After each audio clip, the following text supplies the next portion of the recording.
The story starts with the main character as a hitman and is in Chengdu City for quite a long time. He thinks the wine here is always nice. In a bar, a beautiful girl approaches the protagonist and asks if he is here alone. The guy asked if they knew each other. He didn't recognize the girl. The girl said she works as a waitress and saw him come in for a drink at this bar the other day. Judging by his accent, the girl concluded that the guy was not from around here. She asked if he liked to drink. The girl noticed that the wine here was wonderful and asked what the main character thought. At that time, the bartender was putting the bottles on the shelf. The girl wanted to continue their dialogue. She wondered how the guy ended up in this city and if he had come there for work. The guys were having a nice chat as suddenly the main character saw something that alarmed him. A group of people approached him from behind. They looked fierce. One of them said this seat was taken. The bald man told the protagonist to step aside. He wanted to sit in that seat himself. The protagonist wasn't about to give in to him, he said, as he sat there since he came. The guy clarified that he had been sitting in that exact spot for 5 days now. He picked up the glass with the drink and began to sip it. A group of bald men were not satisfied with this answer. They asked if the guy wanted to die. They were serious. One of the men said they had been here for 5 years and told the protagonist to get out and not look for trouble. The girl was startled to see a man pull a knife out of his pocket. The man threatened the protagonist with this knife. The guy laughed and told the man not to be so serious. He tried to smooth things over and gave the man his seat. The guy stood up and motioned for the man to sit down on top of him. The bald man was surprised at this change of mood. The guy wanted to leave this bar already. He went to the exit and waved to the guys. The girl was surprised that the guy was leaving her. The main character was running away so fast he almost tripped over a chair. The group of men thought he was a very well-mannered boy. The girl thought that the main character was just a coward. She too wanted to leave and got up from her chair. However, the group of men were not going to let her go just like that. One of them grabbed her arm and asked why the girl was leaving them since they had just arrived. The girl snatched her hand out of the man's clutches, apologized, and said she had a job waiting for her. The man thought the girl was very hot. He liked her combative attitude. This man noticed that when the girl was sitting with that guy, she had no work to do, and now so immediately found a job. The men thought that the girl wanted to insult them. Their ringleader told the girl not to worry because according to him, he wasn't a bad guy. He opened a bottle of wine. The man said he only wanted to treat the girl to a glass of wine. The group of bald men gave a sly glance. Their ringleader handed the girl a glass and asked her to drink it as a sign of respect for his feelings to insult him. All the men urged her to drink it, for it was a very good red wine. They promised to leave as soon as the girl drank it. The girl fell for the men's entreaties. She drank a glass of wine and told them to leave. However, in the next second, the girl let the glass out of her hands. It seems that something was spiked in the wine. She felt sick. She could not keep herself on her feet. The main character nearby continued to drink whiskey. He saw through the window a girl being taken away by men while she was unconscious. They were being very loud and laughing. The men were clearly up to something naughty. The main character smirked when he saw this picture. The guy thought they were a bunch of scum. The men carried the girl into a dark alley and were deciding who would go first. They discussed it loudly and thought that this girl was prettier than the previous one. The men were going to have fun with the girl. They put her on the ground. While the men were groping the girl, a guy came up to them and asked them if it had been a long time since they had a woman. He told them to quiet down. The main character came to the girl's rescue. He stood boldly right in front of the group of men. The men recognized the guy. They were very unhappy that he had prevented them from carrying out their plans. The guy told the men to go home. They were surprised to notice that the guy was carrying a strange bag. The men began to scoff at the guy's strange style. They first assumed he was a student, and then that he was an illegitimate child. The guy's bag in his hands was indeed a bizarrely shaped bag. He was surprised by the men's words and their insults. The gang leader pulled his knife out of his pocket and swung it at the guy. He was going to kill the protagonist today. However, the lad was no slouch. He deftly backed away from the knife. It was no trouble at all for him. The guy swung his bag. She knocked the knife out of the man's hands in a flash and hit him in the face herself. Next, the guy caught the man's knife and swung it himself. He stabbed and slashed his opponent's body.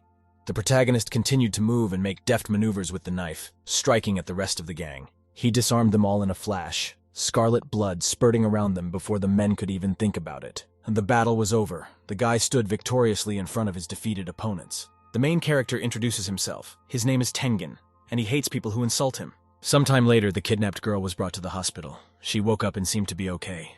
The girl asked why she was in the hospital. The nurse said she was brought here by her boyfriend. The girl wondered where he was himself. The nurse said that Tengen had gone. He himself was lying on a bed in the building drinking whiskey. The girl asked what her savior looked like. At that time, the lights of the night city illuminated Tengen's face. The nurse replied that the guy was very handsome and positive. The guy was glad he saved that girl. We moved into a mysterious morning forest. In it, a beautiful white butterfly had just flown out of its cocoon. The morning dew dripped down the green leaves and fell directly on Tengen's face. Tengen was lying completely unclothed on the ground in the forest. He had just come to his senses, with thick green grass growing around him. The guy jumped up abruptly. He looked around and was confused. He didn't recognize the area. Tengen wondered what had happened and how he ended up in the forest. The boy looked around. Tengen grabbed his head. His head was completely splitting. He didn't realize where he was. The guy had fallen asleep in a Chengdu hotel, and now he woke up in a strange rainforest. It turned out to be very strange to him. He also wondered where his clothes and his knife were now. The boy's situation was clearly unenviable. Tengying realized that it was definitely not Chengdu. He started tearing a liana from a nearby tree. The guy realized he was somewhere completely different. He wondered if he could have been dropped here by helicopter. The guy figured that he needed to get out of there first anyway, and then find the culprit of it all and deal with him. Tengen was ready to go. The guy cautiously made his way through the dense forest. Strange sounds could be heard from afar. The guy equipped himself with a spear made of wood. Tengen immediately realized that it would not be easy for him to get out of this dense forest. Besides, the guy can't feel a single soul. He had a chill running through his body from this ominous silence. Through the forest, Tengen came across something strange. It looked like animal tracks. There was a large paw print on the ground. At the same moment, a huge beast that looked more like a monster appeared from nowhere. It was very sinister. Tengen was very surprised. He had not expected such a risky turn of events and impending danger. Tengen deftly jumped back and quickly reacted to the monster that appeared. The guy did a somersault to avoid the danger. The boy was left alone with the huge, bear-like beast. They stared intently at each other. Tengen understood everything. This beast possesses monstrous strength and speed. Its eyes burned with an ominous red light. Tengen wondered if he could handle this beast. At this time, the huge bear was already ready to attack the guy. Tengen had no choice but to spring into action. He picked up his spear and decided to deal with the monster. Tengen deftly ran up to the beast and hit it right in the belly with his spear. The guy was moving very fast. However, it wasn't enough to overpower the bear. The guy needed to accelerate in the second round of the battle. The bear wasn't going to back down either. He growled menacingly, baring all his sharp fangs. Tengen already had a plan. He smirked and knew exactly how he needed to move forward. The bear kept attacking. He swung his huge paw with long claws and struck Tengen, but the boy managed to jump back. Tengen was just going to let the bear chase him and then strike. The boy ran with all his legs away from the beast. He was picking the right place to strike next. Tengen had just found one, a huge tree not far from the battlefield. Tengen grabbed a liana hanging from this tree and jumped high enough to strike. Tengen felt he could use the beast's speed against himself and increase the power of his strike. Guy was going to put his plan into action. He figured now was as good a time as any to do so. Tengen pushed himself away from the tree and struck directly at the animal's head, breaking his stick. Tengen landed on the ground, the animal screaming in Ogonium in pain and unable to move. The huge bear collapsed behind the guy's back. His opponent was defeated. It wasn't the end of the battle. Tengen heard some strange sounds behind the bear's back. At the same moment, a lot of small creatures jumped on the bear, which were very aggressive towards the guy. Tengen was surprised by so many monsters. He began to think about what he should do in this situation. The boy felt that the most sensible solution was to simply run as far away from these creatures as possible. The boy set about putting his plan into action. He ran with all his legs into the thicket of the forest while the beasts chased after him. These small monsters were very agile and fast. They easily caught up to Tengen. The monsters opened their jaws wide to grab their prey and prevent him from escaping any further. At one point, the guy reached a huge cliff. However, he had nothing else to do but jump off it to break away from the chase. There was a lake at the bottom of the cliff. Tengen rocketed straight into it from a great height. Having fallen into the water, the guy was not confused. He realized that he needed to swim to the surface as soon as possible. Tengen was an excellent swimmer. He easily surfaced and took his first gulp of air in a long time. There was a waterfall near the lake. The guy, exhausted, swam to the shore for a little break. As soon as Tengen reached the shore, he heard a strange rustling in the bushes. At the same moment, a man in armor appeared from behind the bushes. Another second later, the man fell stone-faced into the water, an arrow sticking out of his back, piercing his body. Tengen was wary. He realized that danger was waiting for him somewhere nearby. Tengen decided to see for himself what lay behind the thicket of plants. He pushed the branches apart and was very surprised at what he saw behind them. Tengen watched a very strange picture of a massive battle between two opposing armies. The battle was very brutal. The guy didn't realize what was happening or where he was. He watched the battlefield in amazement. Tengen even thought that maybe it was casting for movie roles, but it all seemed too realistic. At this moment, a flurry of arrows rained down on one of the army, piercing through the bodies of the warriors. The guy even grabbed one of the arrows in his hand. Examining the arrow in his hand, Tengen thought this all looked very strange. What was happening was not at all like his usual world. Inspecting the bodies of the dead warriors, Tengen was amazed at how realistic everything looked. He couldn't believe that these people were really dead. The boy decided to take a closer look at the warriors' wounds. He touched the blood on the arrow and probed the wound. Tengen was amazed. Such brutality and the abundance of cold weapons around, he didn't want to believe it. However, Tengen convinced himself that it was really a battlefield. There were dead soldiers lying everywhere in huge pools of blood.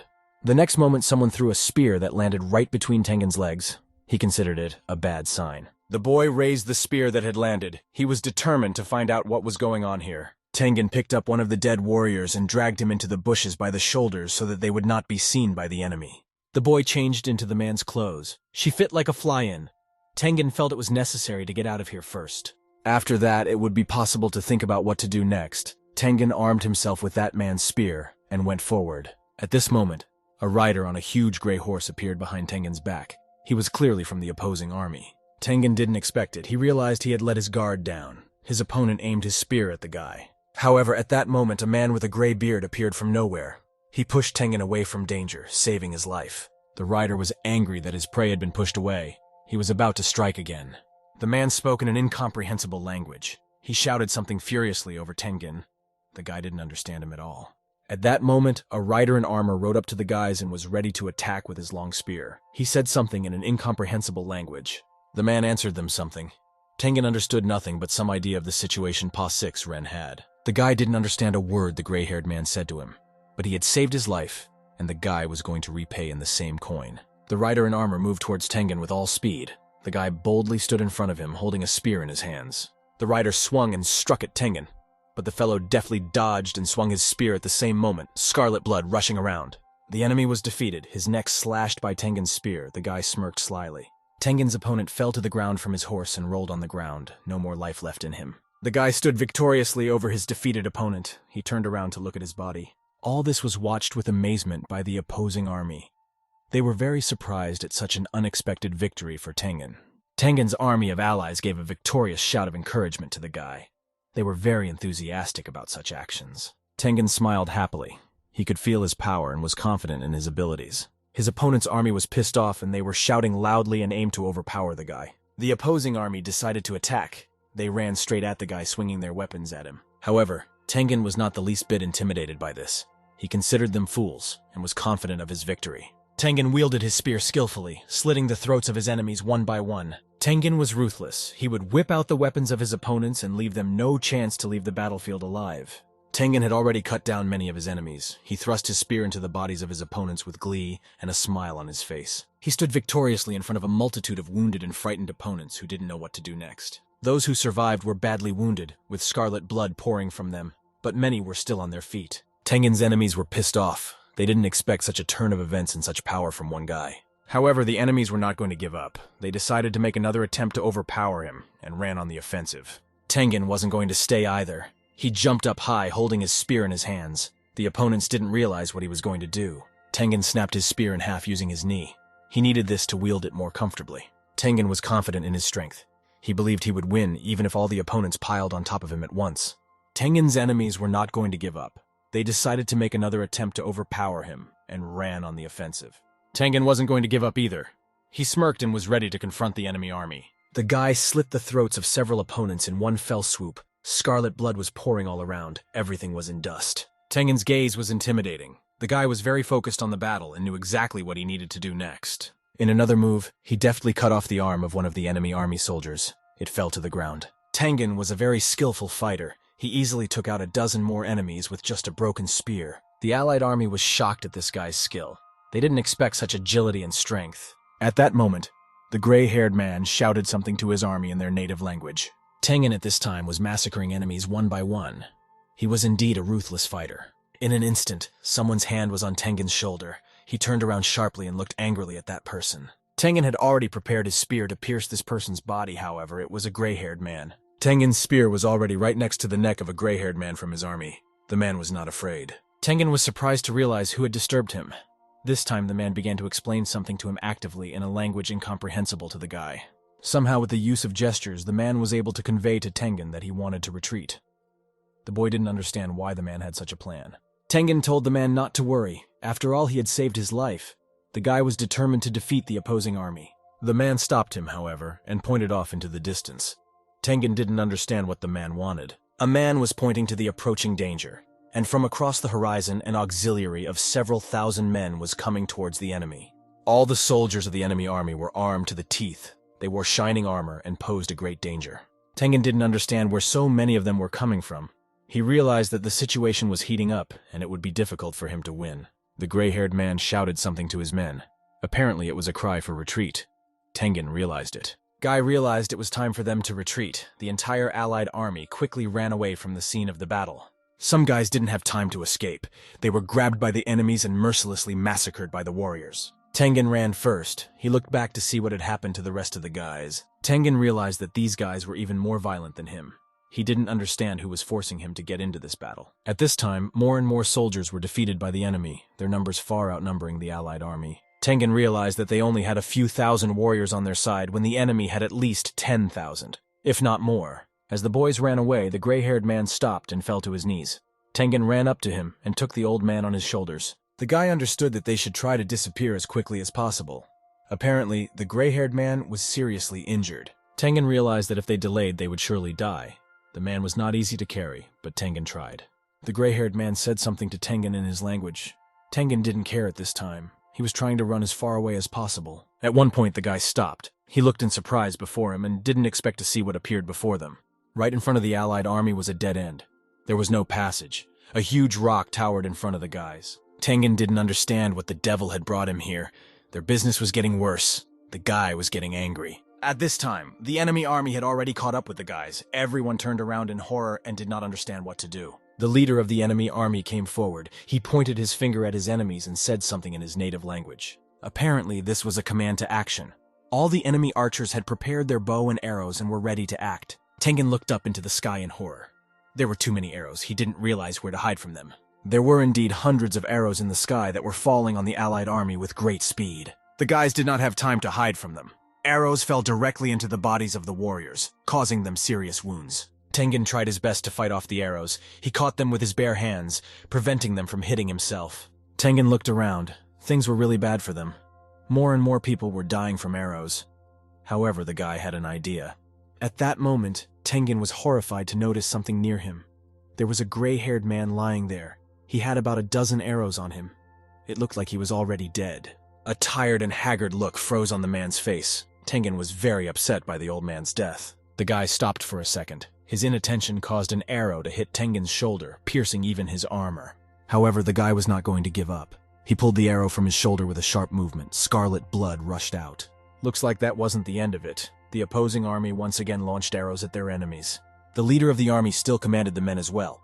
He gave out orders when to fire. The opposing army launched a barrage of arrows for the third time, Tengen deftly avoiding them hitting himself. However, not everyone was as agile as the guy. Many people died on this battlefield from being hit by the enemy's arrows. The guy managed to hide in a narrow ravine. Blood was flowing from his hand. He was trying to stop it. Tengen was really lucky to find shelter. Tengen was just going to sit it out and come out when everyone left. There were many dead brethren lying next to him. However, the leader of the enemy army had thought of everything. He held a torch with fire in his hands. Tengen was shocked at this turn of events. Their leader threw a torch directly in front of him, the fire spreading quickly while their leader laughed evilly. The fire spread quickly, burning everything in its path, including the bodies of the dead warriors. Tengen tried to stop his bleeding. He wrapped his shoulder with a piece of cloth. However, it didn't help much. At some point, the guy started coughing up blood. The guy couldn't believe he was going to die here. At this point, the cave was starting to be skull-like. At one point, Tengen laughed. He didn't see a way out of this situation and didn't know what to do. The guy's hands were all bloody. He kept coughing. The guy's business was really bad. He was beginning to think that God was punishing him for all those murders and his cruelty. It seemed ridiculous to Tengen. Everything around him was red, blood mixed with tongues of flame. At this moment, a skeleton arm appeared from the ground. It rumbled out with a rumbling sound. Tengen was shocked to see someone's hand in the cave. He didn't realize what was happening now. Following the hand, the rest of the skeleton's body appeared. It came out of the ground. Tengen didn't understand what the hell was going on and how the skeleton got out of the ground. Tengen stared at the skeleton in bewilderment. It was getting harder and harder for him to stay conscious. The skeleton slowly got to its feet. Tengen realized it was a ghost. However, he wasn't completely sure. The skeleton's eyes glowed with a red light. The guy didn't know what to say. He hadn't seen something like this before. Tengen said hello to the skeleton and told him not to come close, for he had put down a lot of people like the skeleton. Tengen asked why the skeleton even came out. The skeleton stared at the guy intently and looked ominous. The skeleton opened its mouth. Inside was a ball of white flame. Something strange began to happen to the skeleton. In an instant, the light spread around. It blinded the guy's eyes. Tengen didn't realize what was even going on here. After a moment, everything around him turned bright white. It felt like the guy was no longer in the cave. Tengen's body was naked. The guy was in some other space. Tengen woke up. He didn't realize where he was or what was even going on. The guy looked around. Tengen looked down. The guy was surprised at what he saw there. The story began to be told by Yang Li. It just so happened that he had become a dark spirit in the distant past. Once Yang Li fell in love with a woman. Her name was Shujin. He was willing to do anything for her, even give his life. But later, the man had to fight with the other 5 masters for her in the Xianying Valley. The battle was indeed fierce. It could be called a battle between the masters of darkness and light. The result was only a sea of blood. The girl betrayed him. Their promise to love each other forever. The girl asked the opponent to finish Yang Li. The man was shocked that his lover had betrayed him. His eyes turned black when he was on the verge of life and death. Yang Li loudly shouted out his lover Shujin's name. He couldn't believe until the last moment that she would do such a cruel thing to him. Shujin sold Yang Li for Shenshengji. She immediately ran into his arms right on the battlefield. Yang Li will never forget how that guy laughed as he was dying, and their bond with Shunjin. Yang Li was furious to see his beloved in the arms of another. His heart was broken. Yang Li showed the memories to Teng Ying. He also, being in his memories, shouted Shunjin's name. Tengen woke up abruptly. He didn't really realize what had happened or where he was now. The guy stood up. He started absorbing energy. The guy glowed with a purple glow. Teng Ying realized that the power should have gone to the one whose blood would be shed here. And now he must adopt the power and memories of Yang Li. That was the power of the masters of the dark arts. Teng Ying felt sorry that Yang Li's halo was already depleted. He had only managed to absorb the smallest amount, however. This would also play into the hands of a guy in his position. Tengen stepped out of the cave. He was determined to go after Shunjin. Teng Ying was very lucky. Thanks to Yang Li's spirit, his wounds were completely healed. Not even a trace of them remained. The bandage on the guy's arm had fallen off. It was no longer needed. Tengen's arm was as good as new. Tengen thought that this spirit was amazing. Not only were his wounds completely healed, but he felt much better and lighter. The guy came out of the cave and looked at the battlefield. There were many charred bodies of his allies lying there. Teng Ying was very angry. He was going to chop up all his enemies. The guy didn't understand why he felt compassion for these people. It was probably all because of Yang Li's spirit. Tengen realized that it would be problematic to share a body with such an annoying spirit, for he was too soft-hearted. Yang Li thought that they should get out of here quickly and find Shujin, but Teng Ying disagreed with him. First, in his opinion, they should avenge the soldiers. Tengen is located in Heoshan, which includes 9 kingdoms. Recently, the common landlords have increased their influence so much that they have become equal to even the royal nobles themselves. So now there is a sense of tension between them. The landlords could try to overthrow the real power, but so far they have not dared for fear of the kingdom's power. Feng is Yang Li's homeland. Tengen kept running to put his plan into action as he suddenly ran into some kind of fight. The Ning warriors were fighting there. Tengen felt that now he could repay them for everything. The opponents were more than the guy expected, several hundred. However, in the next second, the guy calculated that it wasn't that much, only a few hundred. At that moment, someone asked how he was going to single-handedly defeat this entire pack of enemies. Tengen turned around in confusion and asked who was here. There was a guy with long hair sitting nearby. Tengen asked where he was from. The guy replied that if he wasn't from Feng, Tengen would be a corpse by now. The guy replied that if he wasn't from Feng, Tengen would be a corpse by now, and laughed loudly. Tengen told the guy that he was not a bad guy. He had been watching him all this time, and the guy hadn't noticed. Tengen asked him why he hadn't dealt with his enemies, since he was so capable. The guy replied that he had been here all this time because without spiritual martial arts, there was nothing to do but die in vain. It seemed to Tengen that the guy was a martial arts master. However, it seems that wasn't the case. Tengen replied that their companions were fighting on the battlefield and the guy was here chilling, sitting and watching. Tengen snatched the spear from his hands. He called the lad a miserable coward. The lad replied that there were still plenty of enemies left, while they had 20-odd men and only nothing of those who could still fight. However, Tengen didn't let that stop him. He quickly ran straight towards the battle. The boy didn't understand where he was going. Tengen ran into the battlefield with full confidence. He was going to take revenge on all his enemies. Tengen deftly pierced one of his opponents with his spear right through the heart. However, the guy wasn't going to stop there. He swung his bloody spear once more. Tengen slit the throats of 3 enemies with dexterity in one fell swoop and stabbed another in the stomach. The opponents thought that the best option would be to pile on Tengen all at once, but the guy did not stop. Such a bloody mess left the guy's face splattered with the blood of his enemies. The Allied army thought they were saved. They looked hopefully at Tengen. Tengen told the boys to go ahead. He was going to cover them and deal with the remaining enemies. The guy who met Tengen earlier was very surprised by his strength. He thought that this guy was very powerful. Tengen looked back and watched his allies flee. He waited a bit. Tengen felt that now the battlefield had room to turn around and he could operate at full strength. Tengen threw his spear right back at his opponent's feet. His enemies were very surprised because the guy remained unarmed. His enemies were angered by this gesture of Tengen. They thought him arrogant and were going to overpower him. At this moment, the biggest of the enemies appeared in front of Tengen. He was twice as tall as the guy himself and was about to fight him. The enemy threatened to cut Tengen in half, but Tengen was not the least bit afraid. The opponent thought the guy was acting too thoughtless. He swung at Tengen, however the guy used his new power. The enemy's spear was rapidly approaching Tengen's face. It was a few centimeters away from him. At the very last moment, Tengen dodged the spear. He taunted his opponent and thought it was a pity he missed. His enemy was surprised at the guy's speed. In the next second, Tengen grabbed his enemy's face with his hand with terrifying force. The enemy's huge body was ablaze with blue flames in an instant. He was in unimaginable agony. Blood spurted out of the enemy. Tengen's eyes lit up black. He told the enemy to burn to a thal. Tengen wasn't going to stop for a second. He mercilessly destroyed his enemy, burning him alive. The opponents were amazed by Tengen's strength. They realized that the guy was using dark fire. Soon there was no trace left of the enemy. He all turned to ash. In the hands of Tengen remained only armor in the enemy. The guy threatened that none of his enemies would leave here alive today. The opponents didn't realize whether Tengen was a human or a monster. They were frightened by the situation. Tengen was burning with blue flames. He was laughing loudly and was confident of his victory. The guy threatened that now every one of his opponents would share the poor guy's fate. Tengen was already ready to bring his plan of action. He ran straight at his opponents to overpower them. The guy started to use his power on numerous opponents. He grabbed their heads and lit their bodies on fire. Tengen's eyes still burned black, looking sinister and not like his old self. Around all the enemies were surprised from the guy's strength. The opponents were not sure what was going on and how they should proceed. At this time, Tengen would massacre his opponents one by one, leaving no trace of them, taking all their energy. All attempts of the enemies to inflict damage were unsuccessful. The guy skillfully dodged the blades of his opponents. Tengen could destroy several enemies at once. He jumped high and grabbed two opponents to overpower them.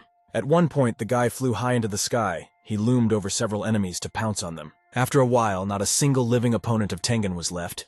He stood in the middle of the desert with the armor of the fallen warriors lying around. Tengen thanked Yang Li. He found it to be quite a useful ability, however. It was tiring for him to accumulate energy. Tengen finally realized what dark fire was. It was one of the estates of the masters of the dark arts. It was quite useful. That guy saw everything that was going on. He realized that Tengen was a master of the dark arts and asked the guy about it.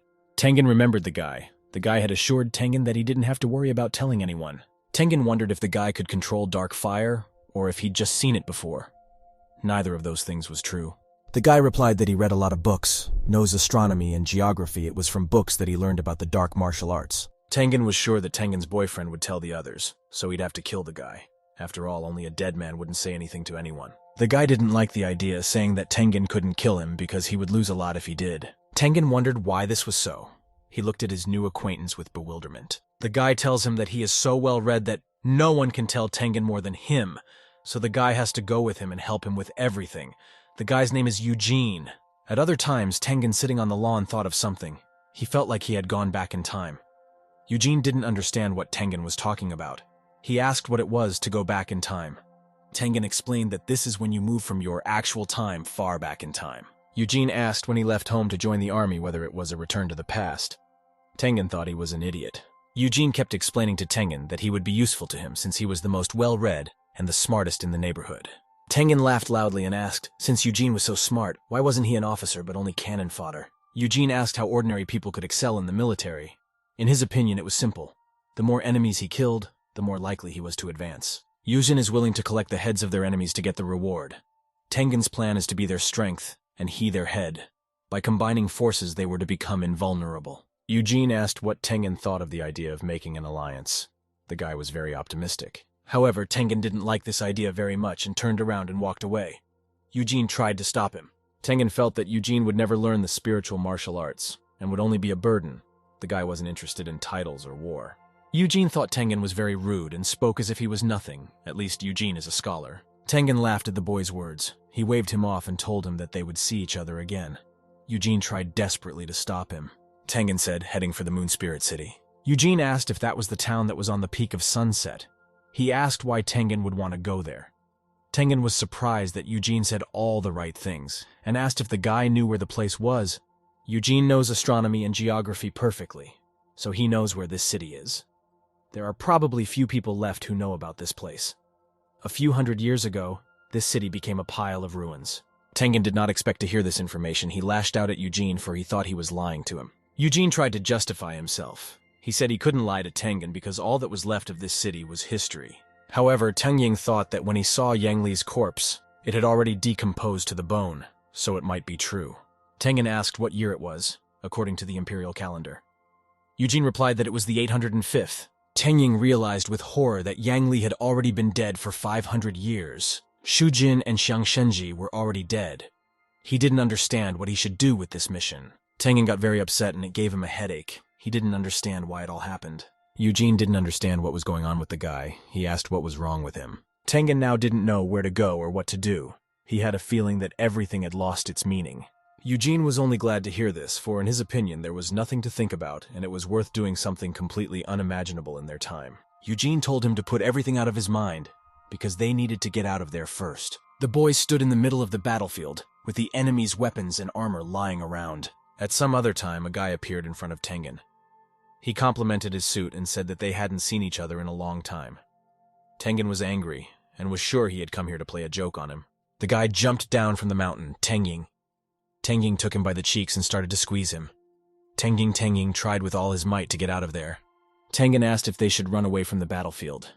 Eugene explained that this battle was in Ning territory, and the wrong time and place had been chosen, and they were in danger. Feng and Ning have long been neighbors, so the war between them has never stopped, fighting over the eastern territory, which has fertile soils and minerals. Tengen realized why there was so much disagreement between Feng and Ning. After all, Eugene had explained everything to him. Eugene thought it would be good if they got the eastern territories back. They had a lot of battles this year, and they had lost more than once. Eugene explained that since the beginning of Feng's founding, the war had not yet stopped. Tengen thought about something. Eugene realized that he still didn't know his new acquaintance's name.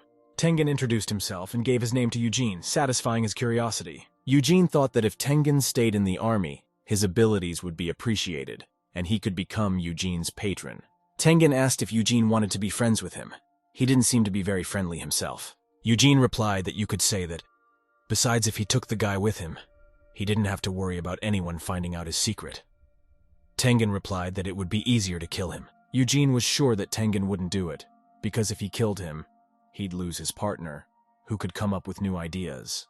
Eugene said that they couldn't stay here too long. They should have moved out right away. Tengen asked where they were going. Eugene replied that of course they were going to Tongmen. Eugene explained that they would be safe if they went through it, since most of their warriors would be there.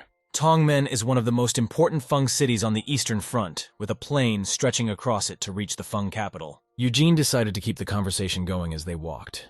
He asked if Tengen was new to the spiritual martial art. Eugene asked what level the guy had reached. Tengen explained that he barely moved at the expense of his spirit. Eugene asked how Tengen knew that.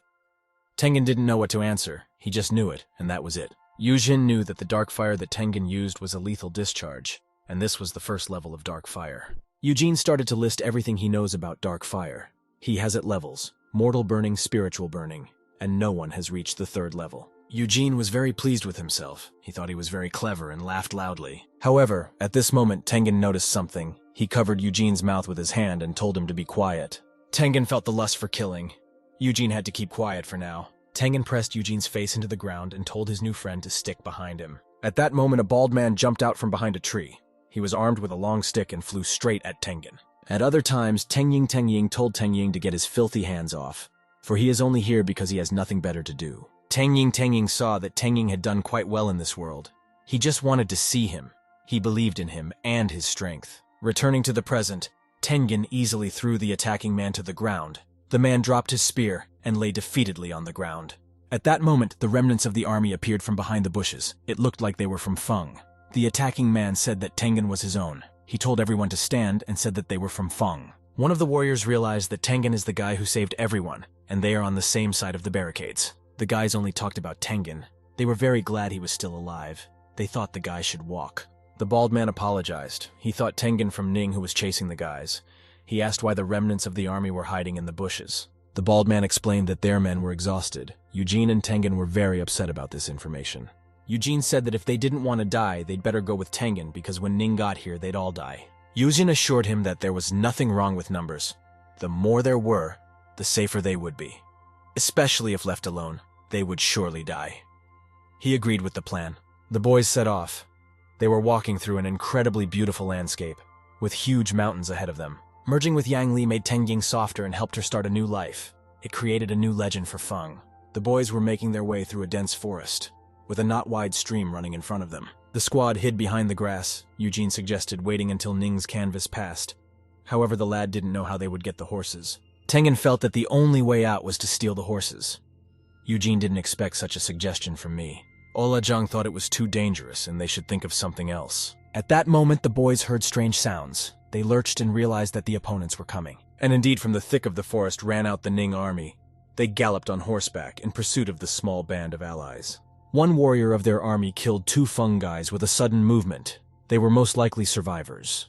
The Ning were ruthless. They dealt with their opponents with particular ferocity using spears. A huge knight as tall as a horse appeared from the crowd of their army. He was intimidating in his size.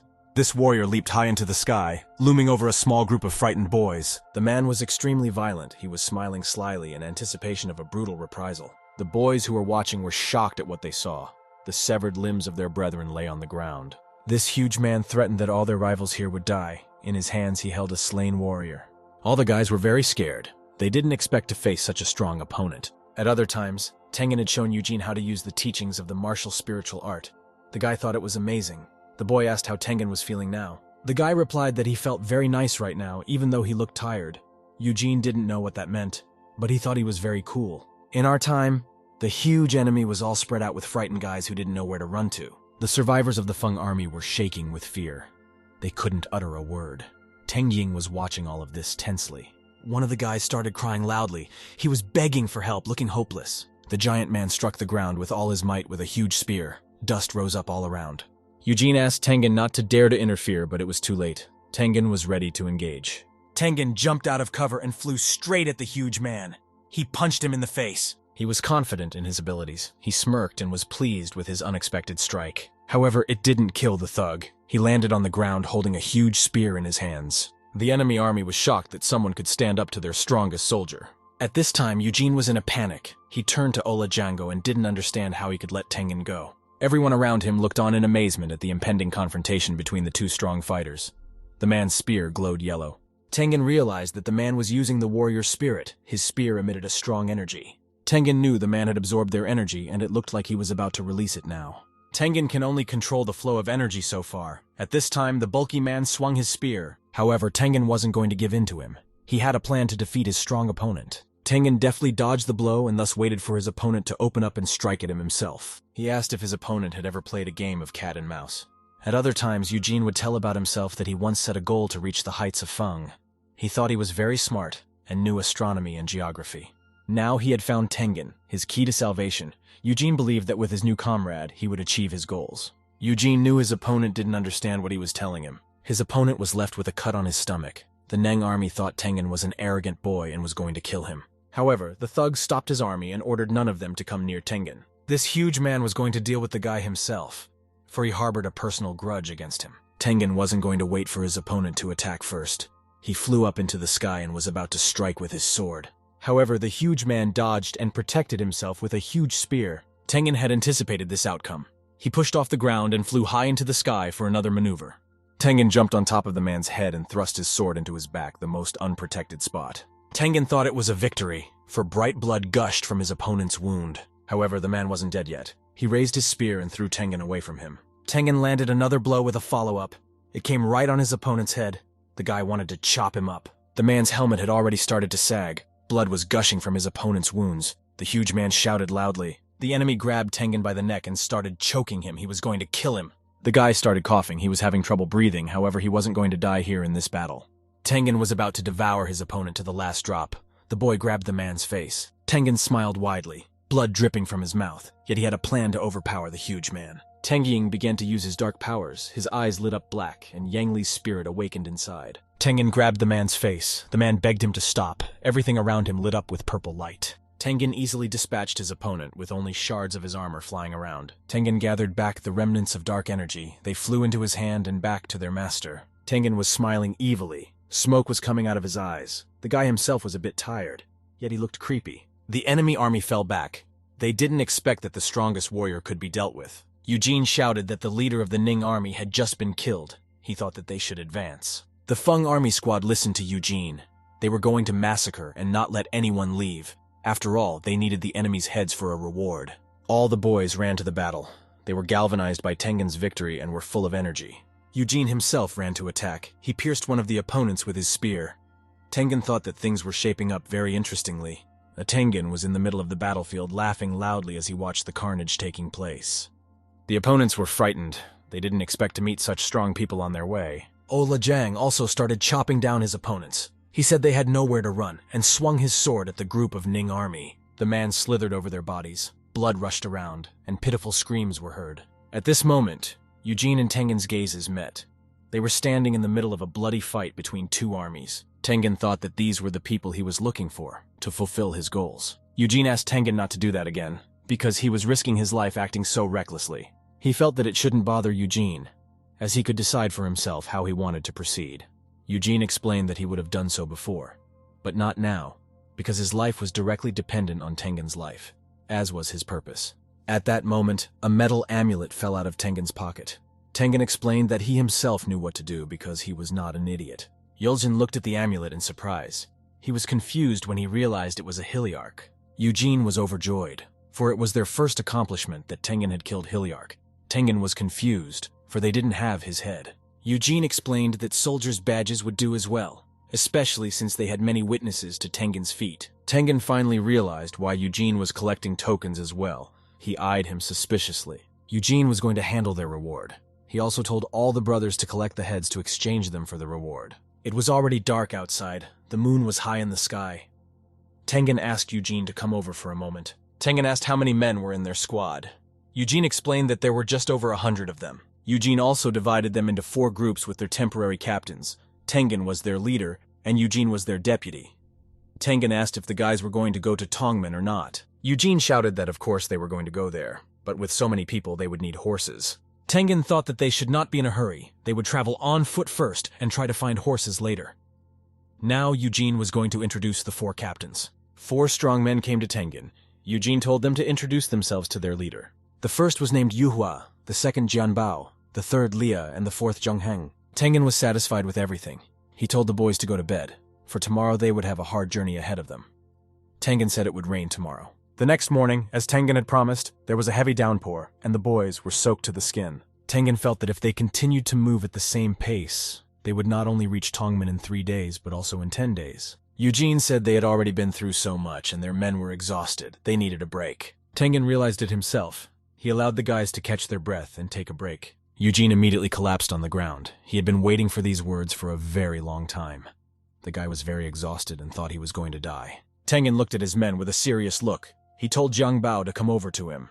He agreed. Tengen said that as soon as they stopped to rest for an interval of more than 5 minutes, the man should send a soldier to control the area to spot the enemy within a mile. Jiang Bao looked puzzled. He held his head and asked what 5 minutes was. Tengen was about to explain this to his soldier. He told him that this was the time in which a sandalwood stick burns. Jiang Bao understood and was ready to carry out the order. It seemed to Eugene that Tengen was overreacting a bit. After all, every 5 minutes was quite often. But Tengen walked over to Eugene and told him to remember something. Tengen explained that it was better to go extra and keep you safe than to die because of carelessness. Tengen placed his hand on Eugene's face. The latter had not expected such a gesture and agreed with his captain. At that moment, one of the soldiers ran to Tengen. He had an urgent message for him. The enemies were right along the front. Everyone was surprised that they had caught up with them so soon. Tengen asked how many enemies were approaching. The warrior replied that they were too far away to tell exactly how many troops they had, but they had horses. Tengen smiled. This was a great opportunity to get horses. Things were shaping up very well. Tengen commanded the guys to be in their places. They needed to clean everything up and leave nothing behind. Tengen commanded all his men to be silent, for the enemy army was already approaching. They could be seen from the horizon. Eugene didn't understand how he hadn't noticed them, since the number of troops was large. Tengen grabbed Eugene's head and slammed his face into the ground because he was supposed to keep his head down. Eugene watched from under his forehead and looked at the army that had arrived. He recognized them. It was Dan's, with a beautiful woman on a black horse riding ahead. This girl had long purple hair. She looked very militant yet refined at the same time. Tengen asked if Dan's belonged to Feng. Eugene said that's right, those people are on their side. Feng includes the 4 strongest families that support the king. Deng is one of them, the others are called Zhong, Diang, Liang. Tengen smirked. He immediately had a plan of action. The boy stood up and told everyone to follow him. Eugene didn't understand what Tengen was up to. After all, it was very risky to go straight to the armed men. Tengen walked up to one of Dan's men and stood directly in front of his horse. The man looked surprised. The guys in Tengen's squad thought they were all dead. Tengen told them to come out because Dan's was on their side. The man on the horse realized they were Feng survivors. The man asked who was in charge. He had to go to their general. Tengen looked fiercely at the man. He was getting in to meet the general and find out about everything. Eugene explained that the Dance family had tremendous power, and it was best not to anger them.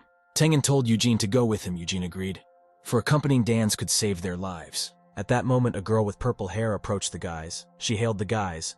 The girl asked to which regiment this unit belonged. Eugene recognized the girl. He realized that she was the leader of Dan's of Feng. Behind the girl's back stood another. She had a short haircut and an equally serious look.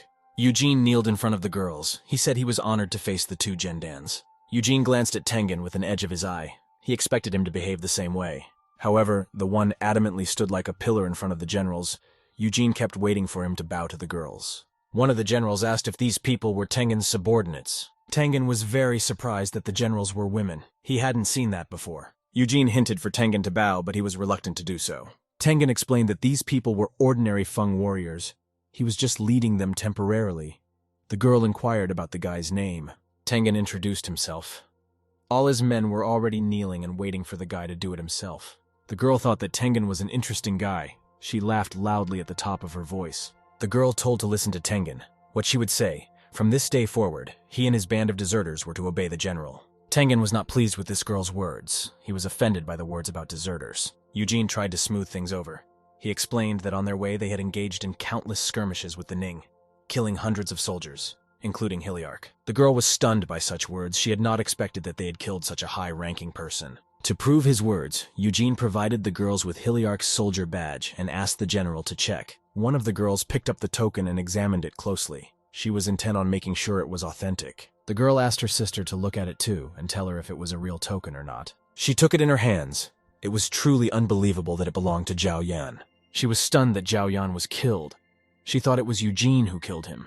There was no way she expected this. Eugene immediately shouted that the girl got it all wrong. He explained that it was Tengen who did this feat. He was a master of spiritual arts. The girls were shocked to hear that Tengen was a master of spiritual arts. They didn't expect it. The general asked what Tengen's rank was. Tengen had already started to reply. All the soldiers of the Dan army were eagerly waiting for his answer. Tengen City admitted that he is an ordinary soldier of the Feng army. The general didn't understand how Tengen could remain an ordinary soldier when he was a master of spiritual arts. Didn't he even visit the spiritual commission? The girl found it all very suspicious. She was going to find out what was on Tengen's mind. The girl used a recognition spell. Using her magical powers, the girl saw the energy that surrounded him. It was a dark violet light, very strong and intimidating. There was no way the general expected to see such a thing. She was shocked to see such power from an ordinary soldier. The general immediately realized that Tengen was a dark master. The girl was concerned about it. Her sister was shocked to hear this. From the look of Tengen, you couldn't tell he was using such techniques. Everyone around him tensed up as well. Tengen didn't know what to say. He wasn't sure of the reaction of those around him. Once upon a time in the distant past, Yang Li was chased by a few guys. They were furious and were not going to let him get away. The guys started beating Yang Li. They were going to beat the guys to death, because he wouldn't be able to escape anywhere. That's when the girl tried to stop them. Yang Li begged these guys to stop, but they did not stop in any way and beat the guy with their hands and feet. The guys threatened Yang Li that if he continued practicing the dark martial art, the only thing that awaited him was death. They were from the light school. The guys gave an ultimatum.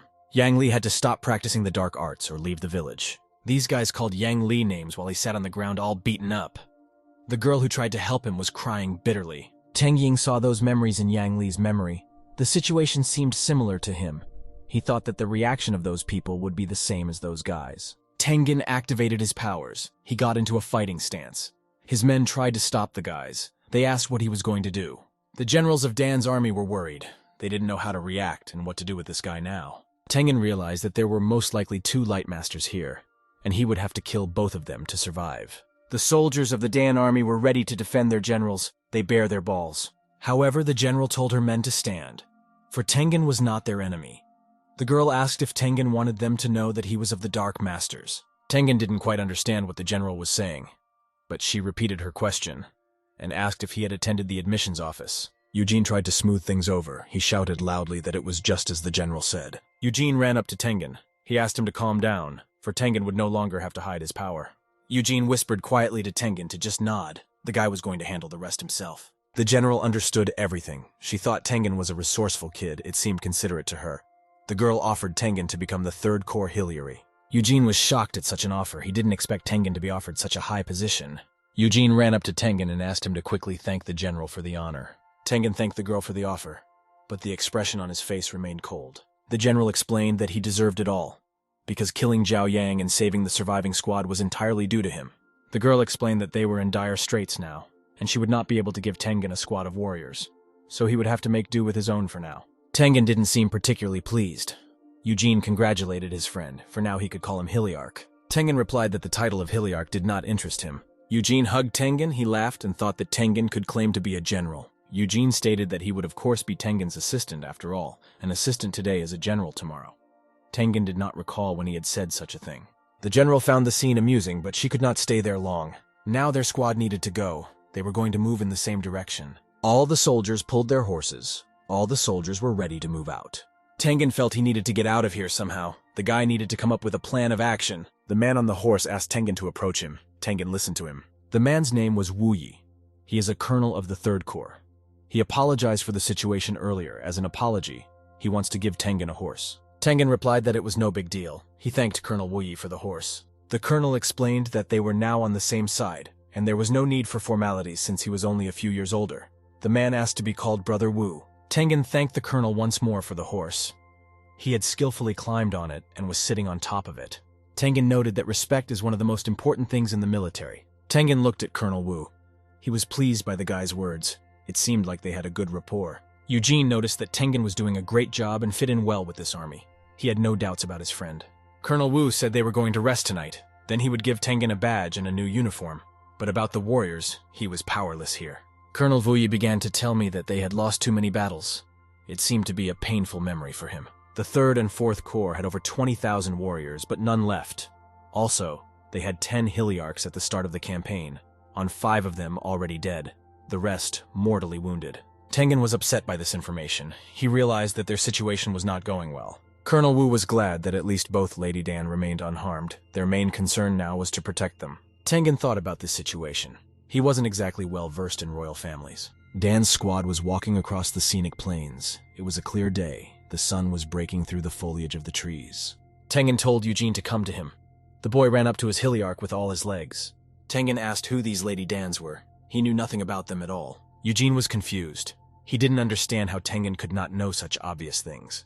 Eugene explained that the girl who gave Tengen the title was Wu Mei General Dance, and behind her is Wu Indon's second daughter. She had a short haircut. Eugene warned Tengen not to let their pleasant appearance fool him. After all, girls are cold-blooded, evil, cruel devils. Tengen had to be careful. Tengen was shocked by such words, and such a colorful explanation. The guy understood everything. In the evening, the boys were camped out, and someone was going into Tengen's tent. He was brought a beautiful red armor and a huge sword in a scabbard. It was Tengen's new uniform. Also, Colonel Wu had brought his new gear. Tengen picked up a token that lay on the armor. He asked if it was his token. The token was silver and had hieroglyphics carved on it, denoting the guy's rank. Eugene was overjoyed, for General Dance kept his word. Now Tengen was a Hiliarch. Tengen asked the colonel if he could make Eugene his assistant.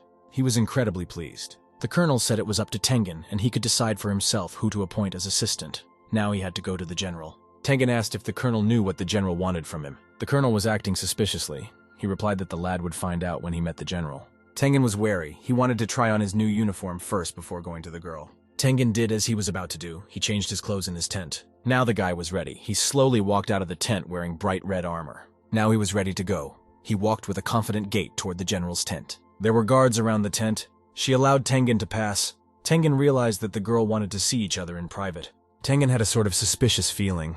He didn't know what to say when he went in, whether he should apologize for disturbing him at a late hour. As soon as the guy opened the tent, he saw Wu Mei in a rather revealing outfit.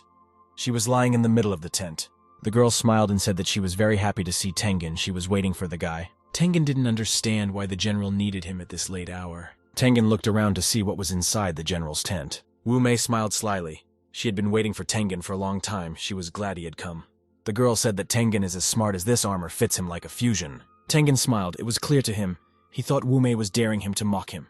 The girl told Tengen to take a seat. It looked like she wanted to talk to him about something. Tengen accepted her invitation. He sat down on the floor right in front of Wu Mei.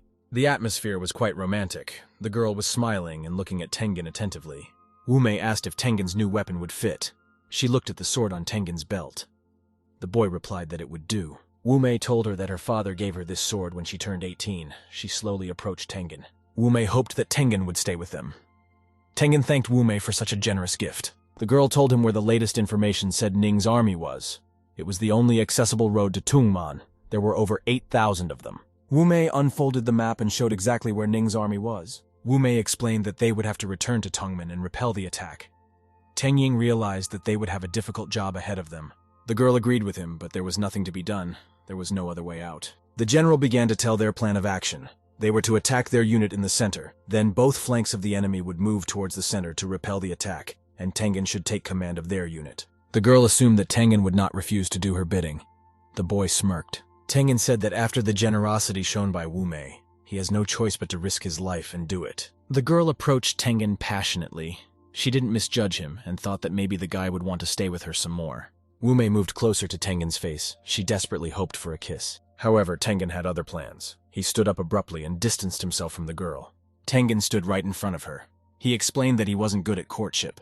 He added that however people he knows how to kill. He looked very determined. He replied that he understood General Wu Mei's intent.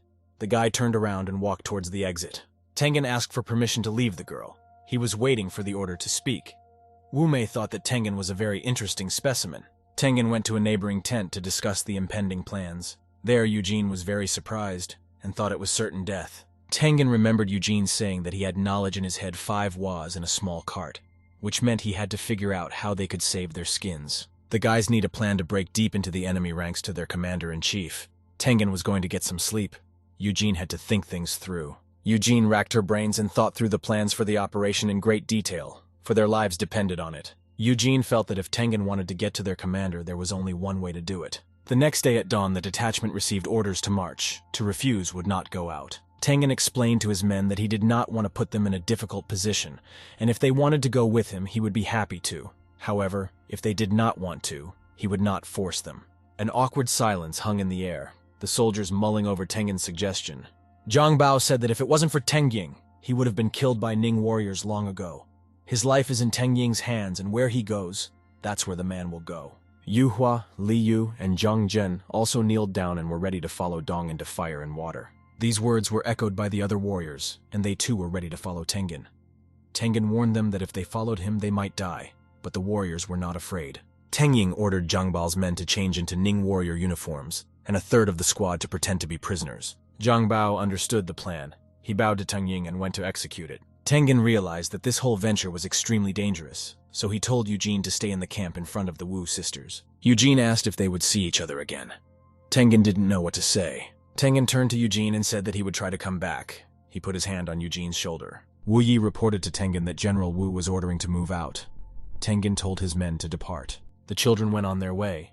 They sang encouraging songs about how trouble came to the country, but the warrior went to war. They were ready to die with honor or return home with glory. The boys marched through the gorge. Wu Ying didn't know why her sister had chosen Tengen, since his Reiki wasn't that powerful. Wu Mei felt that he would succeed. Events unfold at the entrance to the Ning roadblock. They're detained a group of prisoners from Feng. One soldier said that this group of prisoners should pass as soon as possible.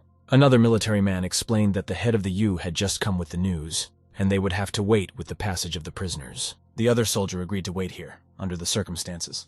It was suggested that they rest if they were tired, as the head of Yue would not be free for a while yet. The other guy asked why that was so. Another soldier explained that it was because of the prince. His interlocutor was surprised to hear this. The soldier realized that he had said too much. He asked his twin if he was asking too many questions for the average soldier. He drew his sword sharply from its sheath and stabbed it through his companion's neck. Scarlet blood rushed from his body and he collapsed to the ground. That soldier jumped high, pushing off the dead man's body, and was ready to attack the others. One of the Ning army soldiers pumped that there was an enemy in their ranks, however. He did not have time to finish his sentence. The traitor with one swing of the ball cut off his head as well. It flew off his shoulders. The other military men were quick to pick up. They were all armed to the teeth and were not about to give the traitor a pass. The Ning martial practitioners surrounded this man on all sides. They were armed with spears and were not going to let him go so easily. The order to kill the spy sounded. All the military wanted to throw their copies into him, but he dodged it. The soldiers were shocked at such agility of their opponent. They didn't expect him to be able to face all of them alone. The traitor bent down and with a swing of his ball he knocked over the legs of all his opponents in one fell swoop.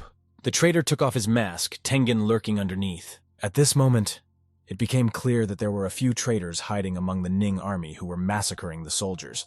Zhang Bao told Teng Ying to move forward and leave the remnants of this army to them. He ordered his men to attack. Teng Ying knew exactly his goal. He was going to fulfill it and listen to Zhang Bao's words. Meanwhile, in the inner camp of Ning's roadblock, everyone was moved. They were ordered to beef up security, because if anything happens, they're screwed.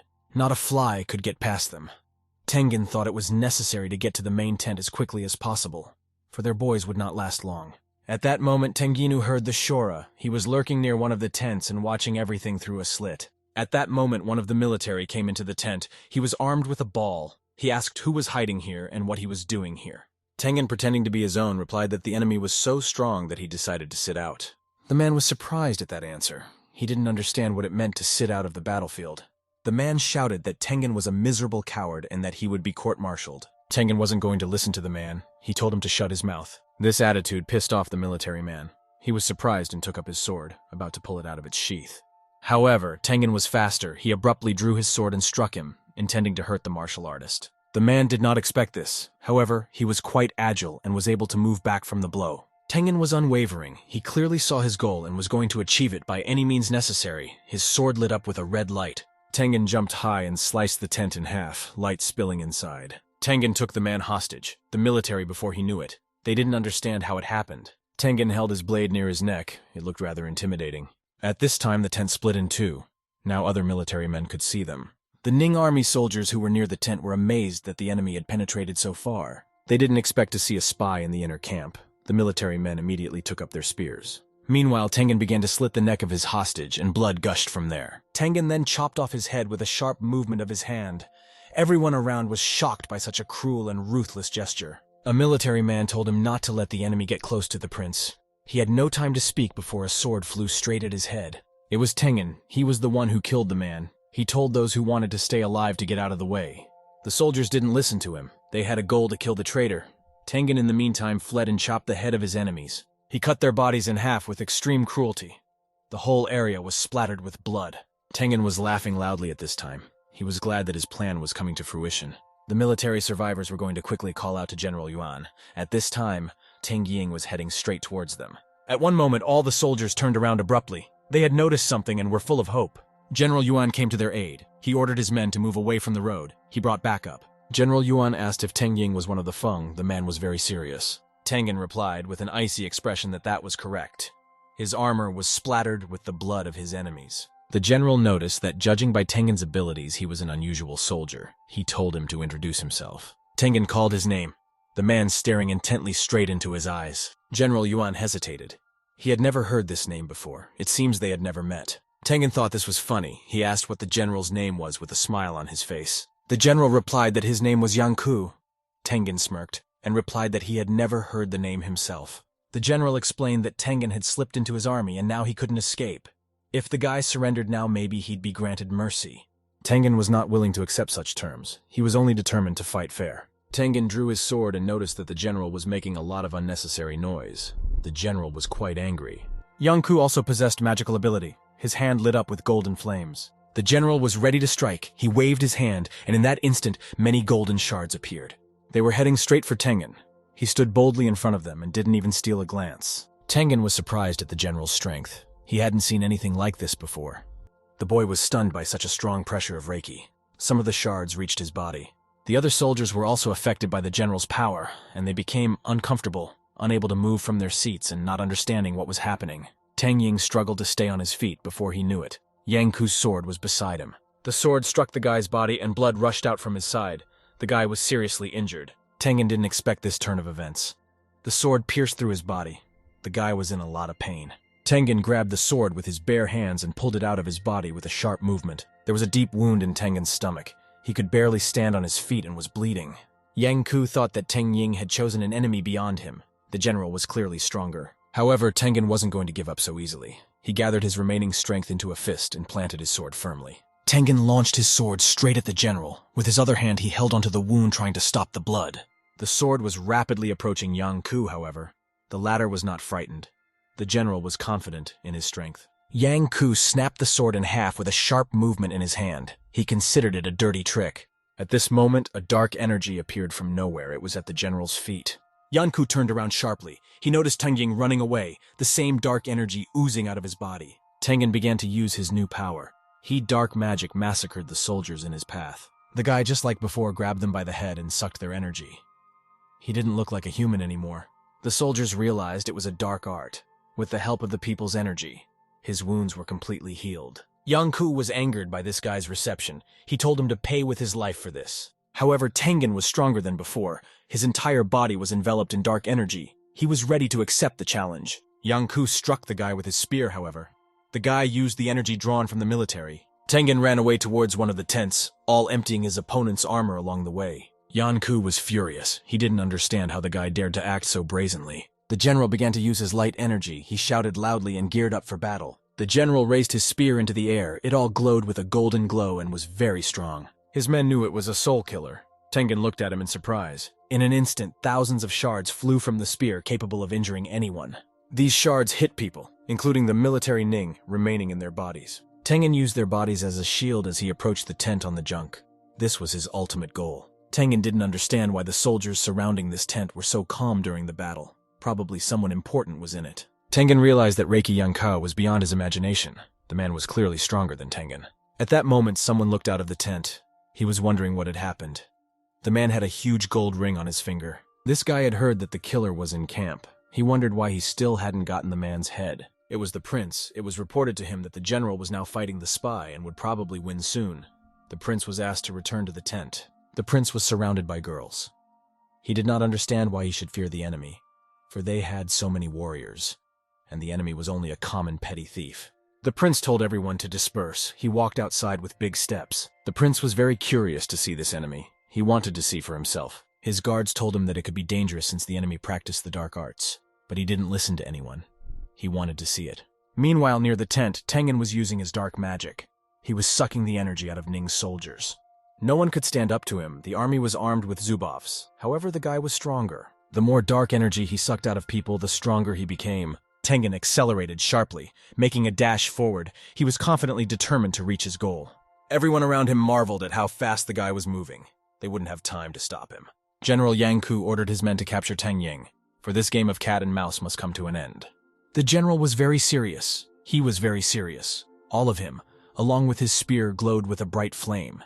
He used his energy. At this time, Teng Ying was unsuspectingly massacring Ning's soldiers, none of whom were his equal. In an instant, a general loomed in the sky behind Tengen's back. He swung his spear and was about to finish off the enemy. Such a hard blow caused Tengen to fly off to the side. He was now lying on the ground. Silence hung around him. All the soldiers didn't know what to do. They wanted to make sure the enemy was defeated. The prince was reported that General Yang had defeated the enemy, and was told that His Highness could fear no more. Prince Aras laughed, for he knew so well that their enemy was a weakling and General Yang was inimitable. Tengen glared angrily at the prince. The prince was startled, meeting Tenginemon's gaze without expecting it. The prince noticed that he was still alive. He ordered his men to kill him quickly. Tengen stood up from the ground. His whole body was blazing with dark flames. The guy was angry. The soldiers of the Ning army used their spears to stop Tengen. They struck them one by one, hoping to inflict wounds. It wasn't that easy, though. Tengen was very agile in dodging. The guy grabbed onto one of the spears. Tengen used his dark energy. He swung his hand. It surrounded all around him. The loud screams of Tengen's opponents could be heard all around, the dark magic engulfing everything. The bodies of the soldiers disintegrated simply before their eyes, Tengen sucking out every last bit of their energy. However, two soldiers appeared from nowhere, their eyes glowing as they approached Tengen. The guy didn't have time to react, and the two soldiers managed to stab their spears into Tengen's stomach. Tengen coughed. He was even angrier than before. The guy grabbed those two spears. Tengen let his gaze down and stared at the prince. Blood was flowing from his body, yet he was smiling. The prince was even more frightened. He screamed that he would tear Tengen to pieces. Tengen was concentrating all his dark energy around him. The military were targeting him with copies. The soldiers surrounded Tengen, the prince at this time commanding them. It looked as if Tengen would not escape the sad fate of the... At this time, something strange began to happen. A ball of energy formed together as the spears crossed. Gradually, the dark energy began to dissipate. When the smoke disappeared, everyone noticed that Tengen wasn't there. In an instant, everyone heard the drink vessel fall. A dark energy wrapped around everything. General Yang realized that the assassin was in the shadows. The man immediately sensed danger. The general ordered his men to protect the prince. He was well aware that His Majesty was the target of the criminal. However, it was too late. Tengen had reached the prince and taken him hostage. Tengen grabbed the prince's neck with his hand. The prince was about to ask who Tengen was. Before the prince could finish speaking, Tengen interrupted him and told him not to move, or he would burn His Highness to the ground. General Yang was furious that His Highness was about to be harmed. He shouted loudly at the culprit. Tengen explained that if a general wanted to protect his master, he had to do something for him first. The general told him to say what Tengen needed, because if anything happened to His Highness, the general would immediately kill the guy. Tengen laughed out loud. He was amused by the general's threats, the sight of his master's life in the lad's hands. Tengen told the general not to use spiritual pressure on him because it wouldn't surprise the guy. Tengen had guaranteed him that the dark flames would kill the prince faster. He was ready to show it if the general didn't believe him. At this time, the prince was crying from being strangled by the enemy. The general asked Tengen not to be silly and asked what he wanted. Tengen named his first condition. The general had to release his men.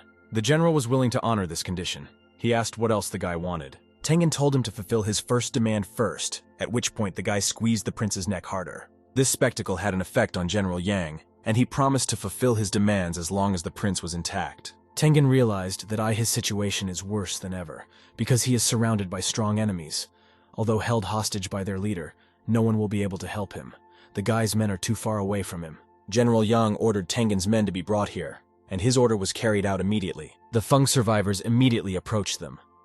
Tengen asked where the others were and was told that everyone else was dead. Tengen got upset upon hearing this. He told his men to stand around and prevent Ning from getting any closer. Tengen named his second demand, to immediately equip 30 horses and also hand over swords to his men.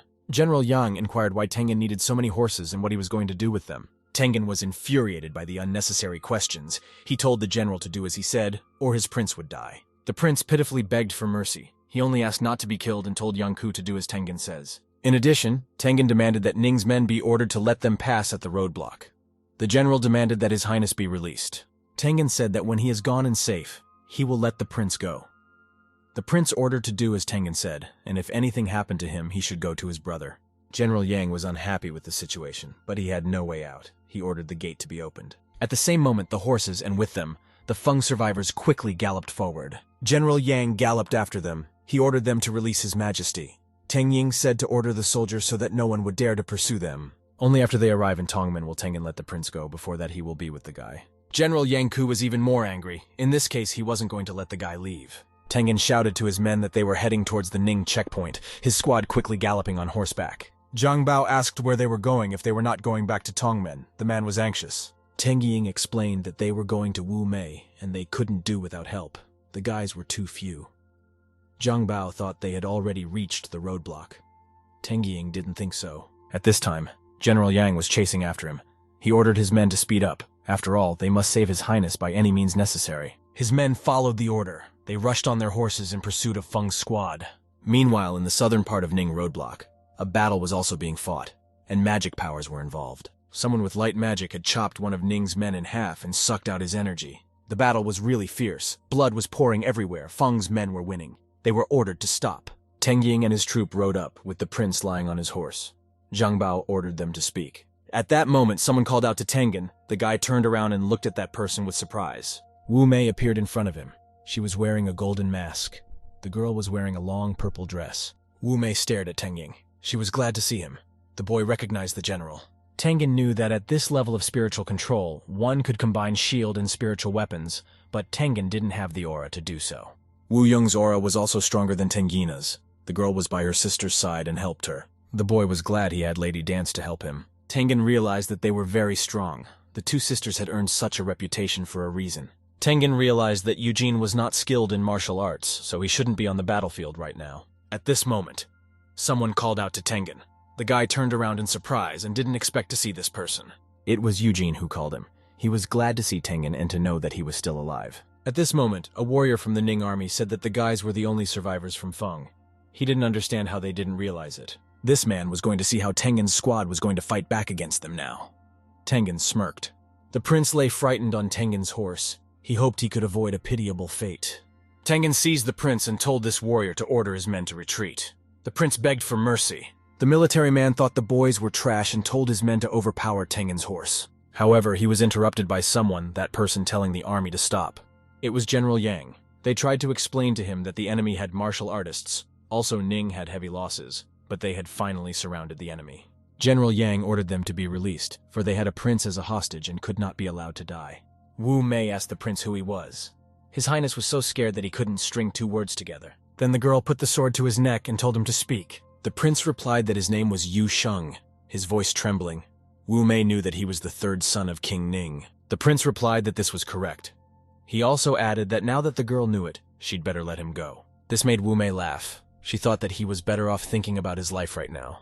The girl wasn't wrong about Tengen. She thought he had served her well this time. Wu Mei turned to General Yang Ku. He didn't know the girl. She introduced herself. The general had heard the name. He said that if the girl let the prince go, the man would use his connections to help her avoid the consequences and leave quietly. Wu Mei didn't like such a suggestion. She wasn't going to follow the general's edicts.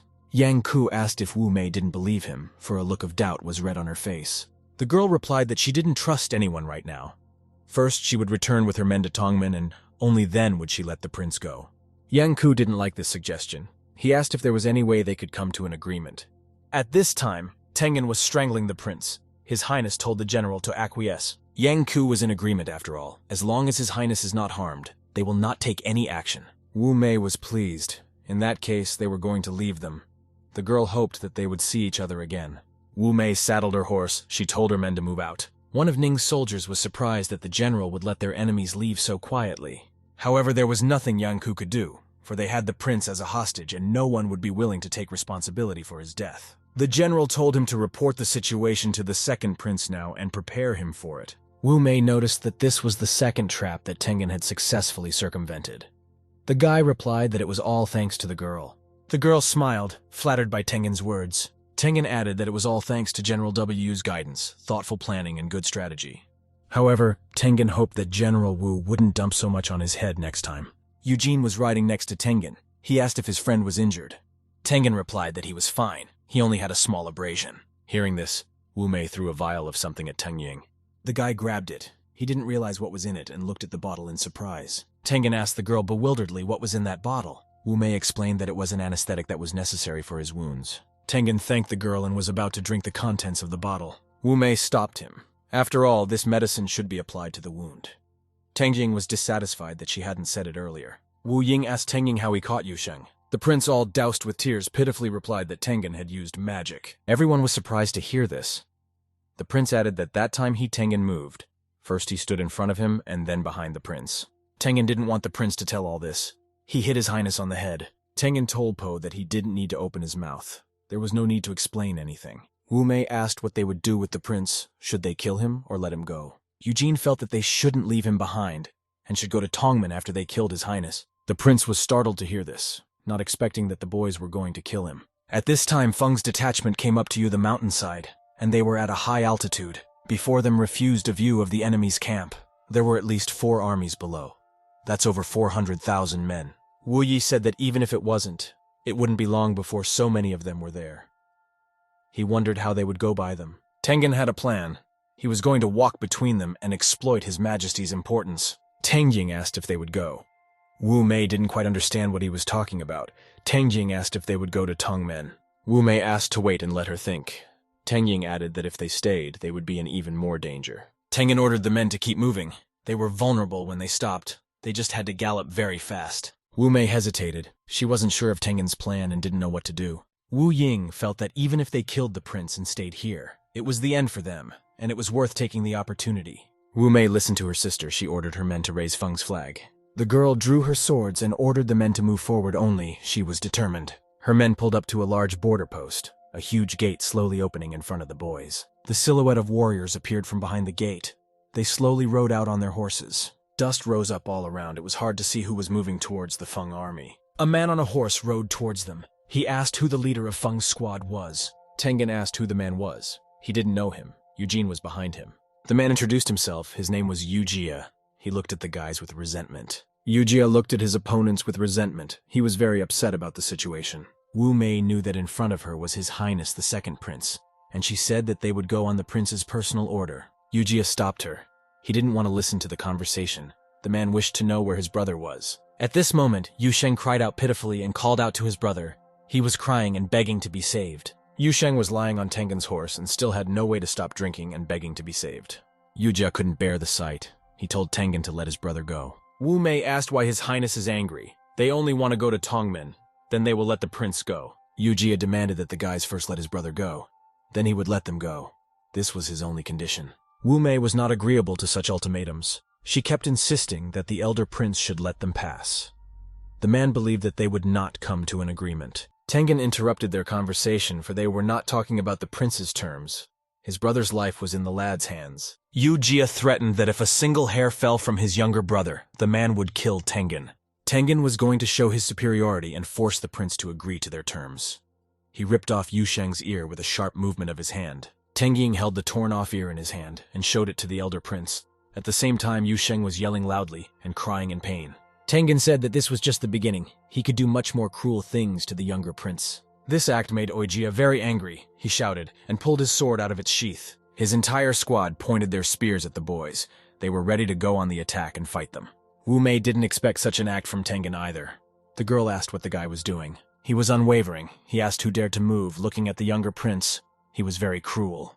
Yujia rode his horse straight to Tengen. He told him not to touch his brother. Tengen replied that you are no problem there. He will do as the prince asks. Only he must let his troop through. Yujia still tried to save his brother. He agreed to let them pass, but asked for a promise that it was no longer time to go and let Yu Sheng go. Tengen looked at Wu Mei. The girl seemed to be happy about the situation and was grateful to Tengen for it. Wu Mei replied that she had already promised that once they reached Tongmen, she would let the prince leave. Yuji had nothing left to do but accept the enemy's conditions. He told his men to let the guys pass. The Ning soldiers were about to object something to the prince, but Yuji asked if anyone wanted to challenge his order. No one was willing to argue with the prince.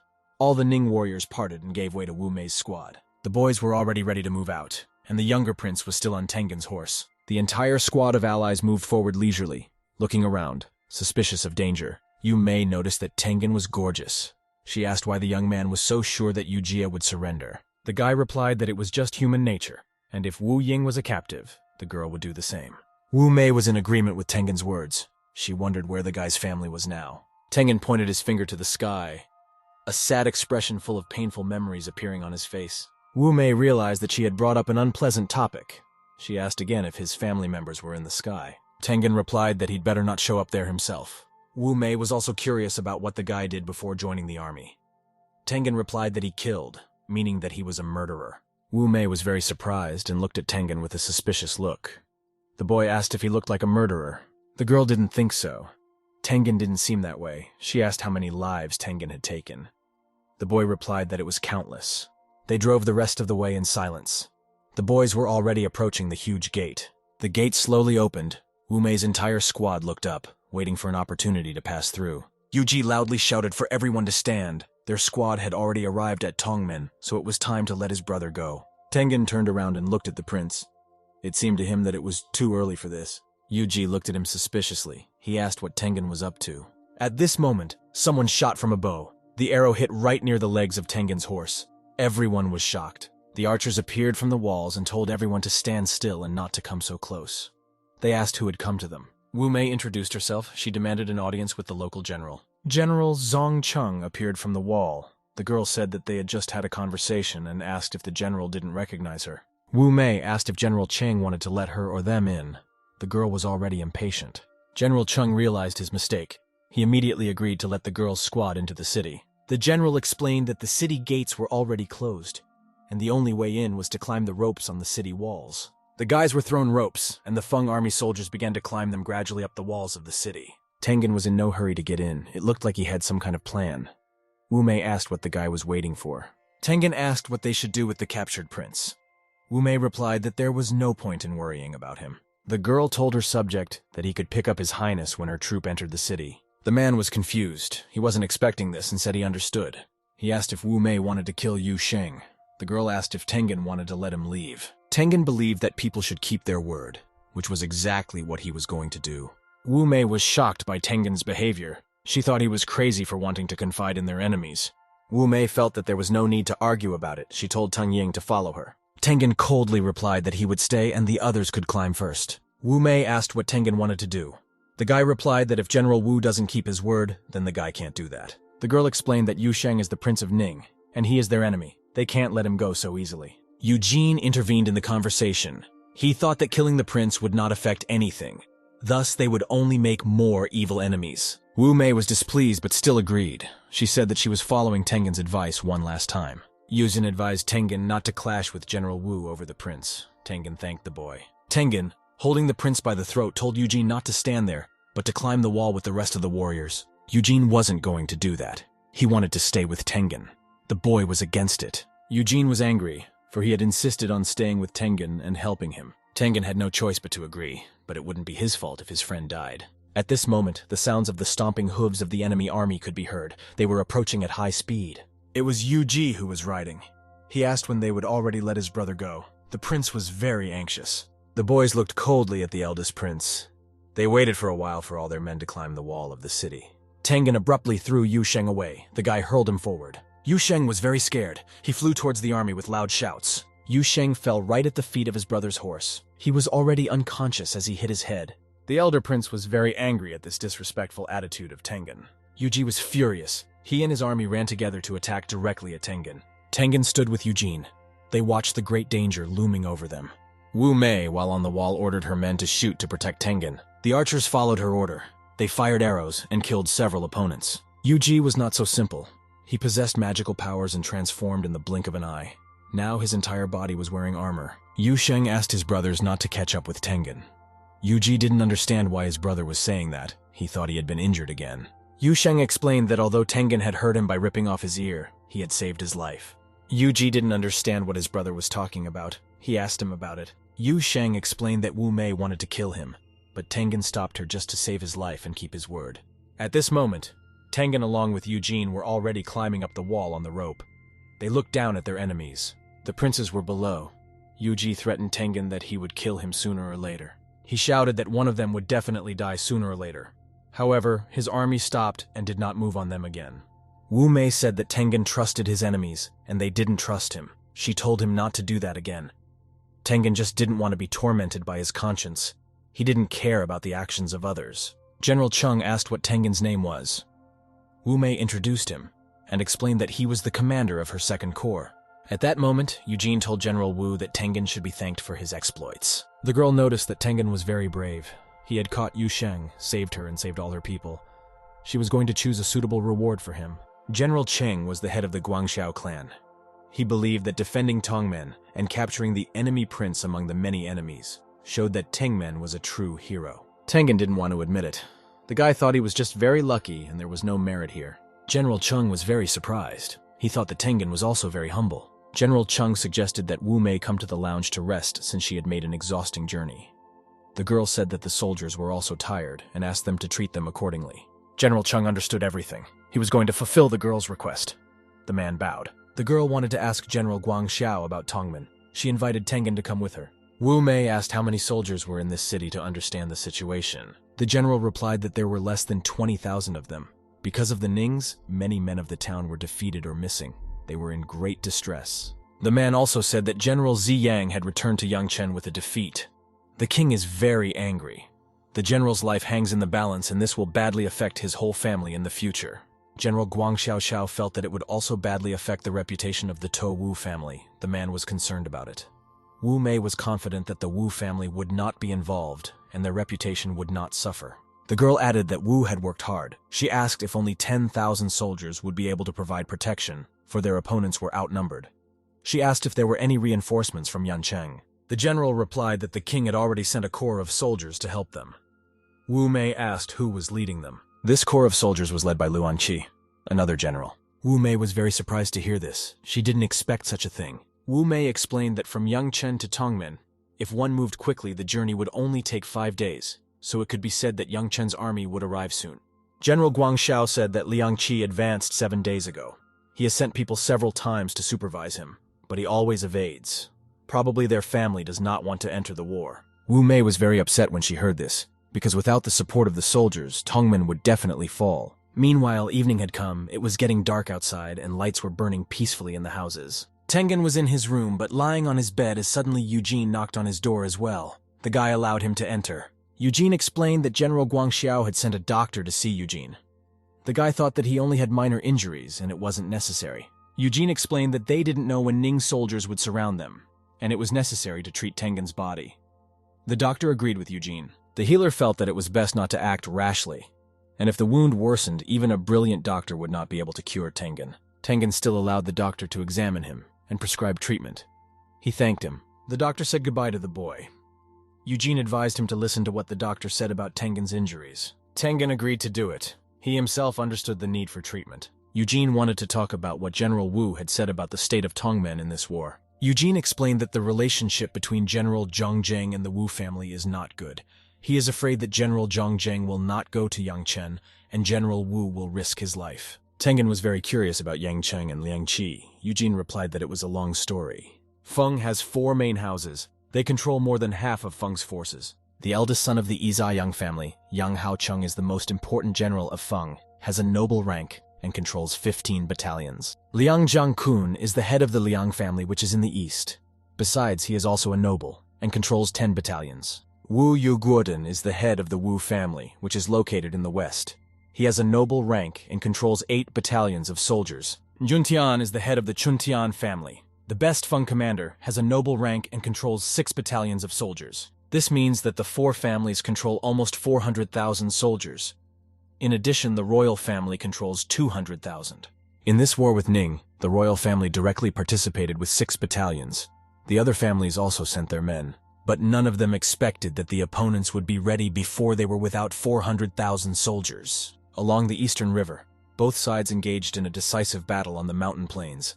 Ning then simply defeated Feng. Eugene added that this all happened before they even met Tengen. Tengen wondered if that meant the Ning were coming here after their victory. Eugene knew that Ning's army was well trained. They had taken control of Tongming. The guy thought there was a spy from Ning among them. Eugene thought it would take several months to gather so many soldiers and provide for all the army's needs, and Ning was prepared in advance. Tengen didn't think that was something worth caring about right now. There was one thing that didn't need to be delayed at the moment. Eugene was confused. He didn't know what his friend was talking about. Tengen was talking about sleep. He shoved Eugene out the door and told him not to disturb him. Morning came. The sun was slowly rising from beyond the horizon. Tengen was still resting in one of the houses in town. Tengen woke up and was confused. He wondered where his clothes were and didn't realize who was in front of him. In the guy's room was the maid in this building, Xiao Yu. She brought breakfast and new clothes for Tengen to be ready. Tengen told the girl to leave her clothes here and get away from his rest. Xiao Yu objected. She couldn't leave. The girl had to help Tengen change her clothes. Tengen was angry because he had clearly told the maid. He repeated again that he would change himself. Xiao Yu was upset. She asked if she had done something wrong. Tengen just wasn't used to it and asked her to come out again. Tengen changed his clothes. He started to eat breakfast and decided to think about other important things. At that moment, the lad's peace was again disturbed. Someone ran into his room. It was Wu Mei. She told him that they wouldn't stay in Tongmen for long. They would be in the square on the day Yangcheng arrived. He replied that he wasn't interested. The guy didn't care about that right now. Wu Mei was a little angry at this attitude. She replied that she didn't ask Tengen's opinion. Tengen realized that wasn't why the girl had come here. He asked what she wanted. Wu Mei replied that she went into Tengen's room to say hello and see him. Tengen understood her true intentions, becoming curious as to how the girl would behave. Wu Mei got angry. She thought that the guy should show more respect to his leader. She presented a sword to his neck. Tengen believed that Wu Mei had no shortage of soldiers. Tengen reminded that they were friends. He took her sword with chopsticks and it moved him. Wu Mei doesn't know what he's talking about. She asked if Tengen wants to be her friend. Wu Mei was embarrassed at such words from Tengen. She was pleased that he wanted to be her friend. Tengen replied that he could let the girl be his friend. Wu Mei asked if he knew who the girl was. Tengen knows it very well. She is the eldest daughter of the Wu family, one of the nobles, in charge of the 2nd and 3rd in the platoon. Wu Mei was shocked that Tengen still dared to talk to her like that. She asked if he thought she couldn't kill him. He knew full well that she could do it without too much trouble. However, Tengen also knew that Wu Mei wouldn't do that. The girl was angry because of this arrogant attitude. Tengen asked if the girl thought that a friend was much more reliable than a subordinate, for the relationship between friends was more than that. Tengen doesn't have many friends at the moment, but he is proud to have them. He is always ready to help them, if any of them face difficulties. They are also ready to do anything for him. Wu Mei asked if Eugene was Tengen's friend. The guy replied that he was. The girl remembered that when she had sent Tengen to the checkpoint, he had asked Eugene to stay behind. Tengen explained that it was for his protection. Wu Mei was going to be Tengen's friend, but she wants him to promise that a girl will hold a much bigger place in his heart than Eugene.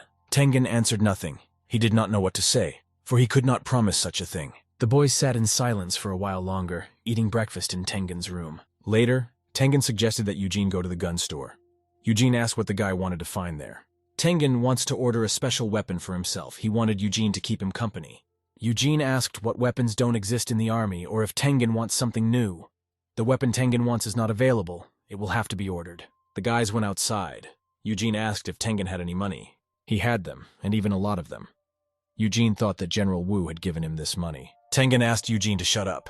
Eugene thought that Tengen was awesome and could even get money from the Wu family. The boys came to the blacksmith store. They were standing outside next to it and were about to go in.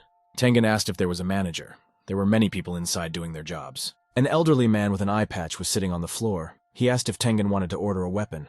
Tengen really wanted to do that. He pulled out a baggie of money and tossed it to the store employee. The man grabbed the pouch with a menacing look. He was ready to get to work. Tengen showed the drawing. He wanted the man to make the blade that is shown in the drawing. If he did, all the money in the pouch would belong to the man. The man replied that these weapons looked very unusual and would take some time to make. Tengen gave a very large sum. The old man could live with this money for the rest of his life. He was ready to fulfill the order. Suddenly, a loud explosion was heard not far from the store. The boys turned around in surprise at the anticipation of danger. Tengen told Eugene to go into hiding. The Ning army had started the siege. Tengen was going to go and check the situation. The enemy army started throwing huge stones at the buildings of the city. They destroyed one house after another. Huge stones hit the Feng soldiers. They knocked them down and covered them in dust. From the wall, there was a great view of Ning's huge army. They were preparing to continue the siege using huge boulders. One of the Feng warriors shouted that the enemy had started a siege. He ordered to prepare a bow and arrow and dodge the enemy attack. At this point, another barrage of stones sprinkled down. The soldiers were terrified and didn't know where to hide from them. General Guangxiao was about to give orders. They needed to try to win. He ordered the archers to stand in their places. The disciples at his command positioned themselves on the wall. They prepared their bows and arrows. The general ordered them to shoot. At that moment, a barrage of arrows fell on the enemy army. They were surprised and did not know where to hide. The arrows hit the bodies of the enemies aptly. They are very effective in fighting them. The archers then hid behind the walls of the city. They needed time to rest and recharge. The opponents still continued to hurl projectiles at the walls as well, but the general stood fearlessly against them. The general was reported that the number of enemy troops outnumbered the Feng army. The enemy was already under the walls of the city. The soldiers of the Ning army continued to hold formation and march forward. They covered themselves with shields from the barrage of arrows. The enemies had already placed a ladder so that there was a way to climb the walls of the city. Feng soldiers used every means to stop them. They threw rocks on them to stop the advance. Commander Ning ordered his men to fire arrows back. They were ruthless and clearly going for their target. At the same second, a barrage of arrows rained down on the warriors on the walls. They had nowhere to hide. Many of them were killed. The general ordered everyone to put on their armor and watch out for enemy arrows. One of the arrows hit him in the shoulder. Wu Mei was worried that Tengen was without armor and not going for cover yet. Tengen was going to borrow the sword of one of the warriors. The guy replied that the city was under attack and he wasn't going to sit and hide. Wu Mei thought that Tengen had gone crazy, after all. He hadn't recovered from his injuries yet. Plus, he had no armor. Eugene explained that Tengen's wounds could not be healed without a fight. He is a dark flame master. The battle will stimulate his cells to regenerate, and thus he will heal his wounds. Wu Mei disagreed. She still didn't understand how Tengen could go to such a dangerous place right now. The girl was going to help him. Eugene knew that no one could stop Tengen. Tengen was at full strength on the battlefield. He chopped his opponents with his sword. Tengen was on the wall. He seemed to really enjoy fighting. He was really energized. Tengen ran to attack his two opponents with renewed vigor. They weren't going to back down either, and were ready to defend themselves. Tengen used his dark powers. His eyes lit up black, and dark energy appeared around him. Tengen easily directed the dark energy at his opponents. They were surprised and didn't understand what was happening. In an instant, one of the soldiers of the Ning army was swallowed by Tengen's dark energy. Not a trace of him was left, only his armor. The second soldier did not understand what had happened. He had never seen such a thing before and was not even remotely scared. Tengen absorbed another one of his opponents. He thought that this was definitely the best place for him. He felt great on the battlefield. Tengen felt that here he was free. He wasn't the least bit tired, and he was massacring the remaining enemies. On the battlefield, he can do whatever he wants without restraint. Tengen realized that this place was not for good people. Success felt different here. Tengen grabbed one soldier of the Ning army by the neck and started sucking out his energy with his powers until he took it all. Tengen believed that only on the battlefield could he be so fast and gain infinite strength. Tengen was someone who lived only for and to himself. He didn't worry at all about the feelings of his enemies. The fight was in full swing. Tengen was successfully massacring his opponents using his dark powers. Tengen chopped them down one by one, reinforcing the blades of his blade with dark magic, making his opponent's swords scatter. Tengen single-handedly put down many enemies. They screamed in agony and didn't realize who was in front of them. Tengen stopped for a moment to catch his breath. The blood of his enemies was dripping around him. The guy was full of energy. He looked fiercely at the Ning army that was right in front of him. The guy was ruthless and prepared to continue the battle. His enemies didn't realize what kind of monster was in front of them. They were very scared and didn't know what to do. Tengen held a sword borrowed from one of his men. There was a crunch. The sword in Dawn's hand shattered into small shards. He was surrounded by dark energy. Tengen looked at his hand in surprise and didn't immediately realize what had happened. Ordinary weapons cannot withstand the release of spiritual pressure. It happened with this sword. Tengen needed to find a replacement sword. Next to him on the ground, he saw the weapons lying around. Tengen tossed it into the air. The volume of Tengen's spiritual power was large. He caught the sword in his hand. That sword was immediately enveloped by his dark magic. Tengen was ready to continue fighting. Tengen was standing right in front of Ning's squad. They all huddled together and watched fearfully. Tengen glared furiously at them. He knew death awaited them all. He was confident in his abilities. Tengen smirked. He was already eager to take down his opponents, and he really enjoyed being in battles. The opponents realized they couldn't move. Fear and despair enveloped them. Tengen's dark magic moved on them. It had already reached the faces of the enemies who were frightened. However, in that instant, something knocked her back. A light flash appeared, neutralizing the magic. At this moment, a huge man in the armor of the Ning army appeared. He told the others to leave and left Tengen to him. The man told everyone to stand back. Tengen had never seen him before. However, he was interested in the new opponent. The man realized that Tengen was the Dark Flame Master. He had finally met him. As the man believed, Tengen is the general who wounded the third prince. But today, the man was going to blow his head off. The warrior flew to attack Tengen. Tengen wasn't scared in the slightest. He looked at his new opponent with interest and was confident in his abilities. Tengen deftly avoided the attack. He jumped aside. The man missed. Tengen was ready to counterattack. He ran at the man with a willingness to defeat him. The man wasn't going to give up so easily either. He swung his huge spear and glowed with light energy. The sword was a millimeter away from the man's face. It almost attacked him. However, Tengen missed. The man deflected and avoided his fate. The man was amazed by Tengen's abilities. He had finally met a worthy opponent who was equal to him in strength. The man swung his spear. He was going to attack Tengen by chopping off his head. However, Tengen had foreseen this scenario. He defended himself using his sword and repelled the attack. It was time for Tengen to strike. He swung the ball first. However, his hand, clenched into a fist, was looming behind him. The man realized he was in a dire situation. He wouldn't have time to dodge and defend himself. Tengen punched his opponent in the face with his fist. A gold tooth came out of his mouth and fell to the ground. The man was furious. He was very angry and didn't expect Tengen to be able to attack him. Tengen's opponent thrust his spear into the air. The ground around him shook with the man's light energy. A dark energy surrounded Tengen. He protected himself with it from the falling rocks around him. The man was ready to deliver his final blow. He gathered all the light energy into his hand and concentrated it in front of Tengen. The man clenched his fist. The light magic along with the stones flew straight at Tengen. The man was sure the guy would die. However, Tengen wasn't going to just give up. He used his abilities to stealthily move right to the man's back. The guy put a hand on his shoulder. Tengen was sure he was in a winning position at first, but in the blink of an eye, he felt something wrong. The man had a plan of his own. He swung his spear and swung it sharply at Tengen's body. Tengen's blood dripped around. He fell to the ground. The guy flew off with all his might. Dust rose up around him. The guy coughed up blood. He was seriously injured, barely conscious. The man laughed, for he wants to use his dark fire, however he can't. He believed that today would be the day the guy died. He said that since the man wanted to kill him, he should introduce himself first. The man was going to tell him before he died. The man's name was Wu Kui. He was General Ning. He told Tengen that he thought it was now time for him to die. He swung his spear. However, at that moment, an arrow flew into the man's shoulder. It pierced him to success and embedded itself firmly into his body. The man pulled out an arrow and threw it to the ground. The clinking of metal was heard. Wu Kui didn't understand who dared to let an arrow into his back. He was furious. Eugene was nearby with two fungis. He asked if Tengen was okay and asked to be allowed to help. Tengen was going to take this chance and heal with the dark aura. Wu Kui asked who dared to meddle in his affairs and if they needed their lives. He recovered his shoulder. The guys thought that this man didn't look normal as he continued to fight Tengen. The two Feng boys decided to help Tengen. One of them was holding a sword that was blazing with fire. The second guy had his bow and arrow ready and was at the first guy's beck and call. The sword guy ran to attack Wu Kui. He struck with his sword. However, the man defended himself. Wu Kui used his light energy. He believed that the guy was no match for him. Wu Kui easily threw the guy's sword away. He was all glowing with a bright light and was very angry. At the moment of the battle, another arrow flew into Wu Kui. It still also pierced the man's armor. It was that second guy shooting. He was a short distance away and was supporting and covering the first guy. Wu Kui was even more angry. He realized that this guy would be harder to resist since he was at a distance. The soldiers of the Ning army thought that Tengen was unable to move and it was possible to kill him now. However, everyone was still scared. No one was going to go first to attack the guy. One of them still decided to attack and swung his sword at Tengen.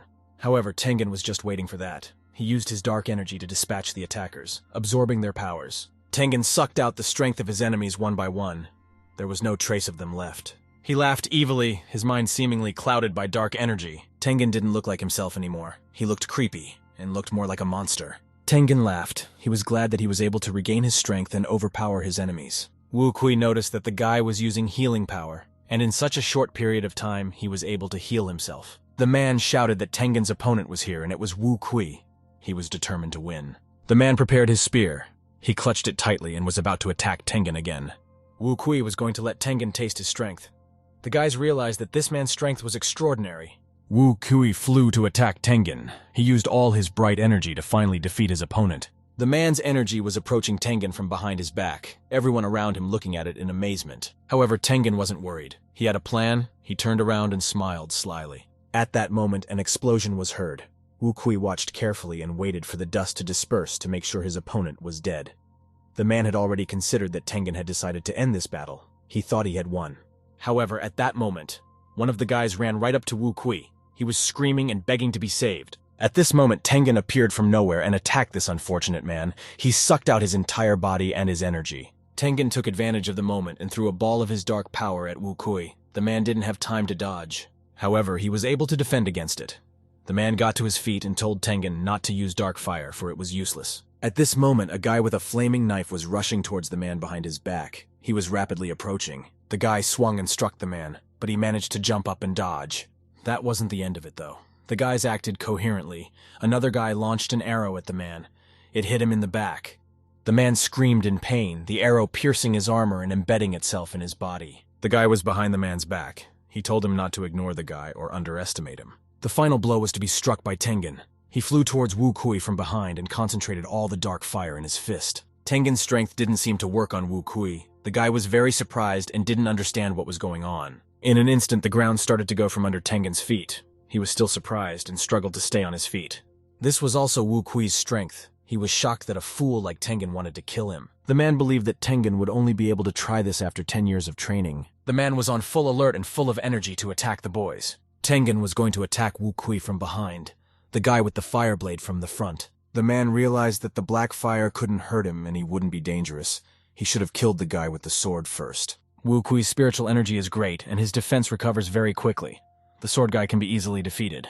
The man grappled in a duel with the boy. He was confident of his victory. The man swung his sword and was ready to strike at the boy. Tengen understood that his dark flame couldn't defeat Wu Kui's defense. Tengen turned his attention to the archer. This man's aura is not significant, but he is strong.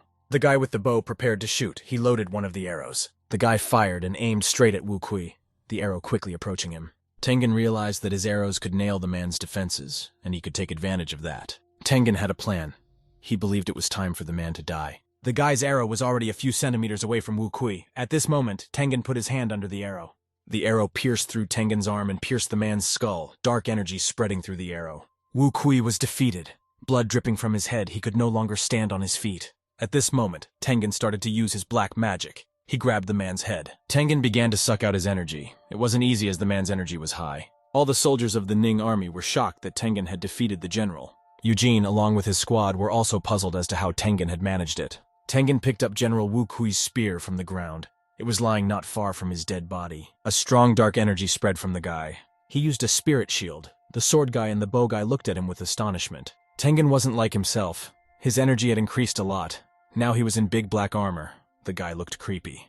Tengen looked intimidating, his eyes burning red. He didn't look like a human. The guys thought the guy had a terrifying aura. They didn't know he was a dark flame master. Turns out Tengen had absorbed Wu Kui's energy, but it was very hard for him to contain it. The guy grabbed his head. Right now, his spiritual energy was intensifying in Tengen's body. Tengen swung his spear. It was as if he wanted to defend himself from something. The guys thought that if Tengen's willpower couldn't handle this huge energy, then there would be trouble. Tengen screamed loudly. Strange things began to happen to him. Energy spilled from Tengen. It was dangerous to be near him. Eugene was very scared for his friend. He hoped that Tengen's body would hold up.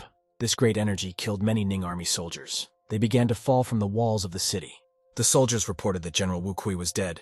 They were confused and didn't know what to do next. Tengen's released energy swept the allies off their feet as well. Eugene lying on the ground. When the guy came to his senses, he saw a bloody sight. The remains of Ning Army soldiers were lying on the ground. In the middle of the battle stood Tengen. He was back in his former form. Eugene was more than a little scared. He asked if Tengen was okay. Tengen was not himself. His eyes closed and he fell unconscious. Eugene ran to his aid. As Tengen began to come to his senses, the silhouette of a man calling his name appeared before his eyes. It was Wu Mei. She asked if the guy was all right and how he was feeling now. Tengen was generally fine, but he had used up all his spiritual energy and needed time to recover. Eugene said that the Ning army had temporarily retreated, and luckily General Wu arrived in time to rescue them.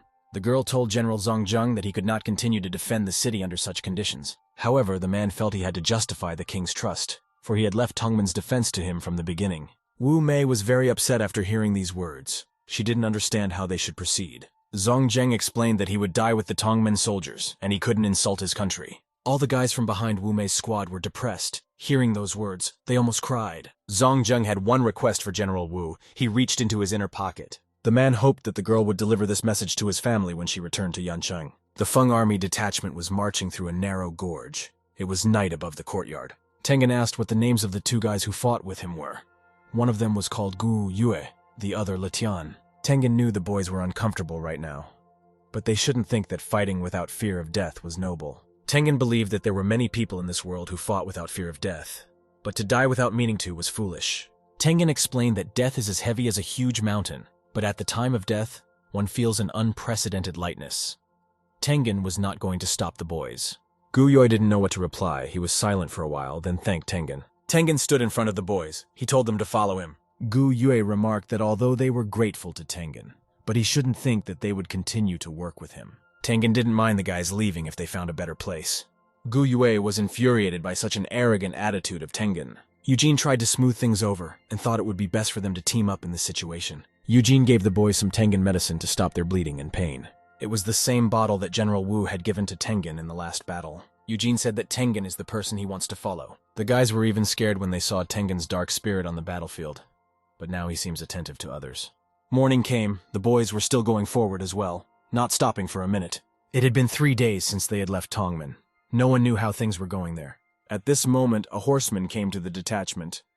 He had brought news and was about to report it. The horsemen were scared. It wasn't long after they left and the Ning army started the siege again. Their army attacked in full force and General Zongjung was forced to retreat. The enemy army occupied Tongmen. But at that moment, at the head of General Liang, 100,000 Feng soldiers suddenly appeared. They had killed hundreds of thousands of soldiers for the Ning armies and were now headed for Tongmen City.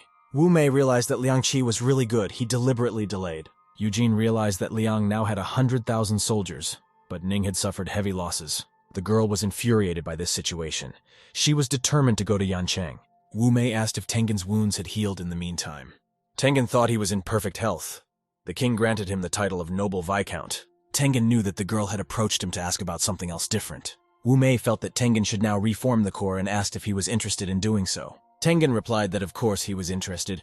Wu Mei asked if Tengen needed advice on choosing people. Tengen wanted to just take a look first. He didn't need any more help.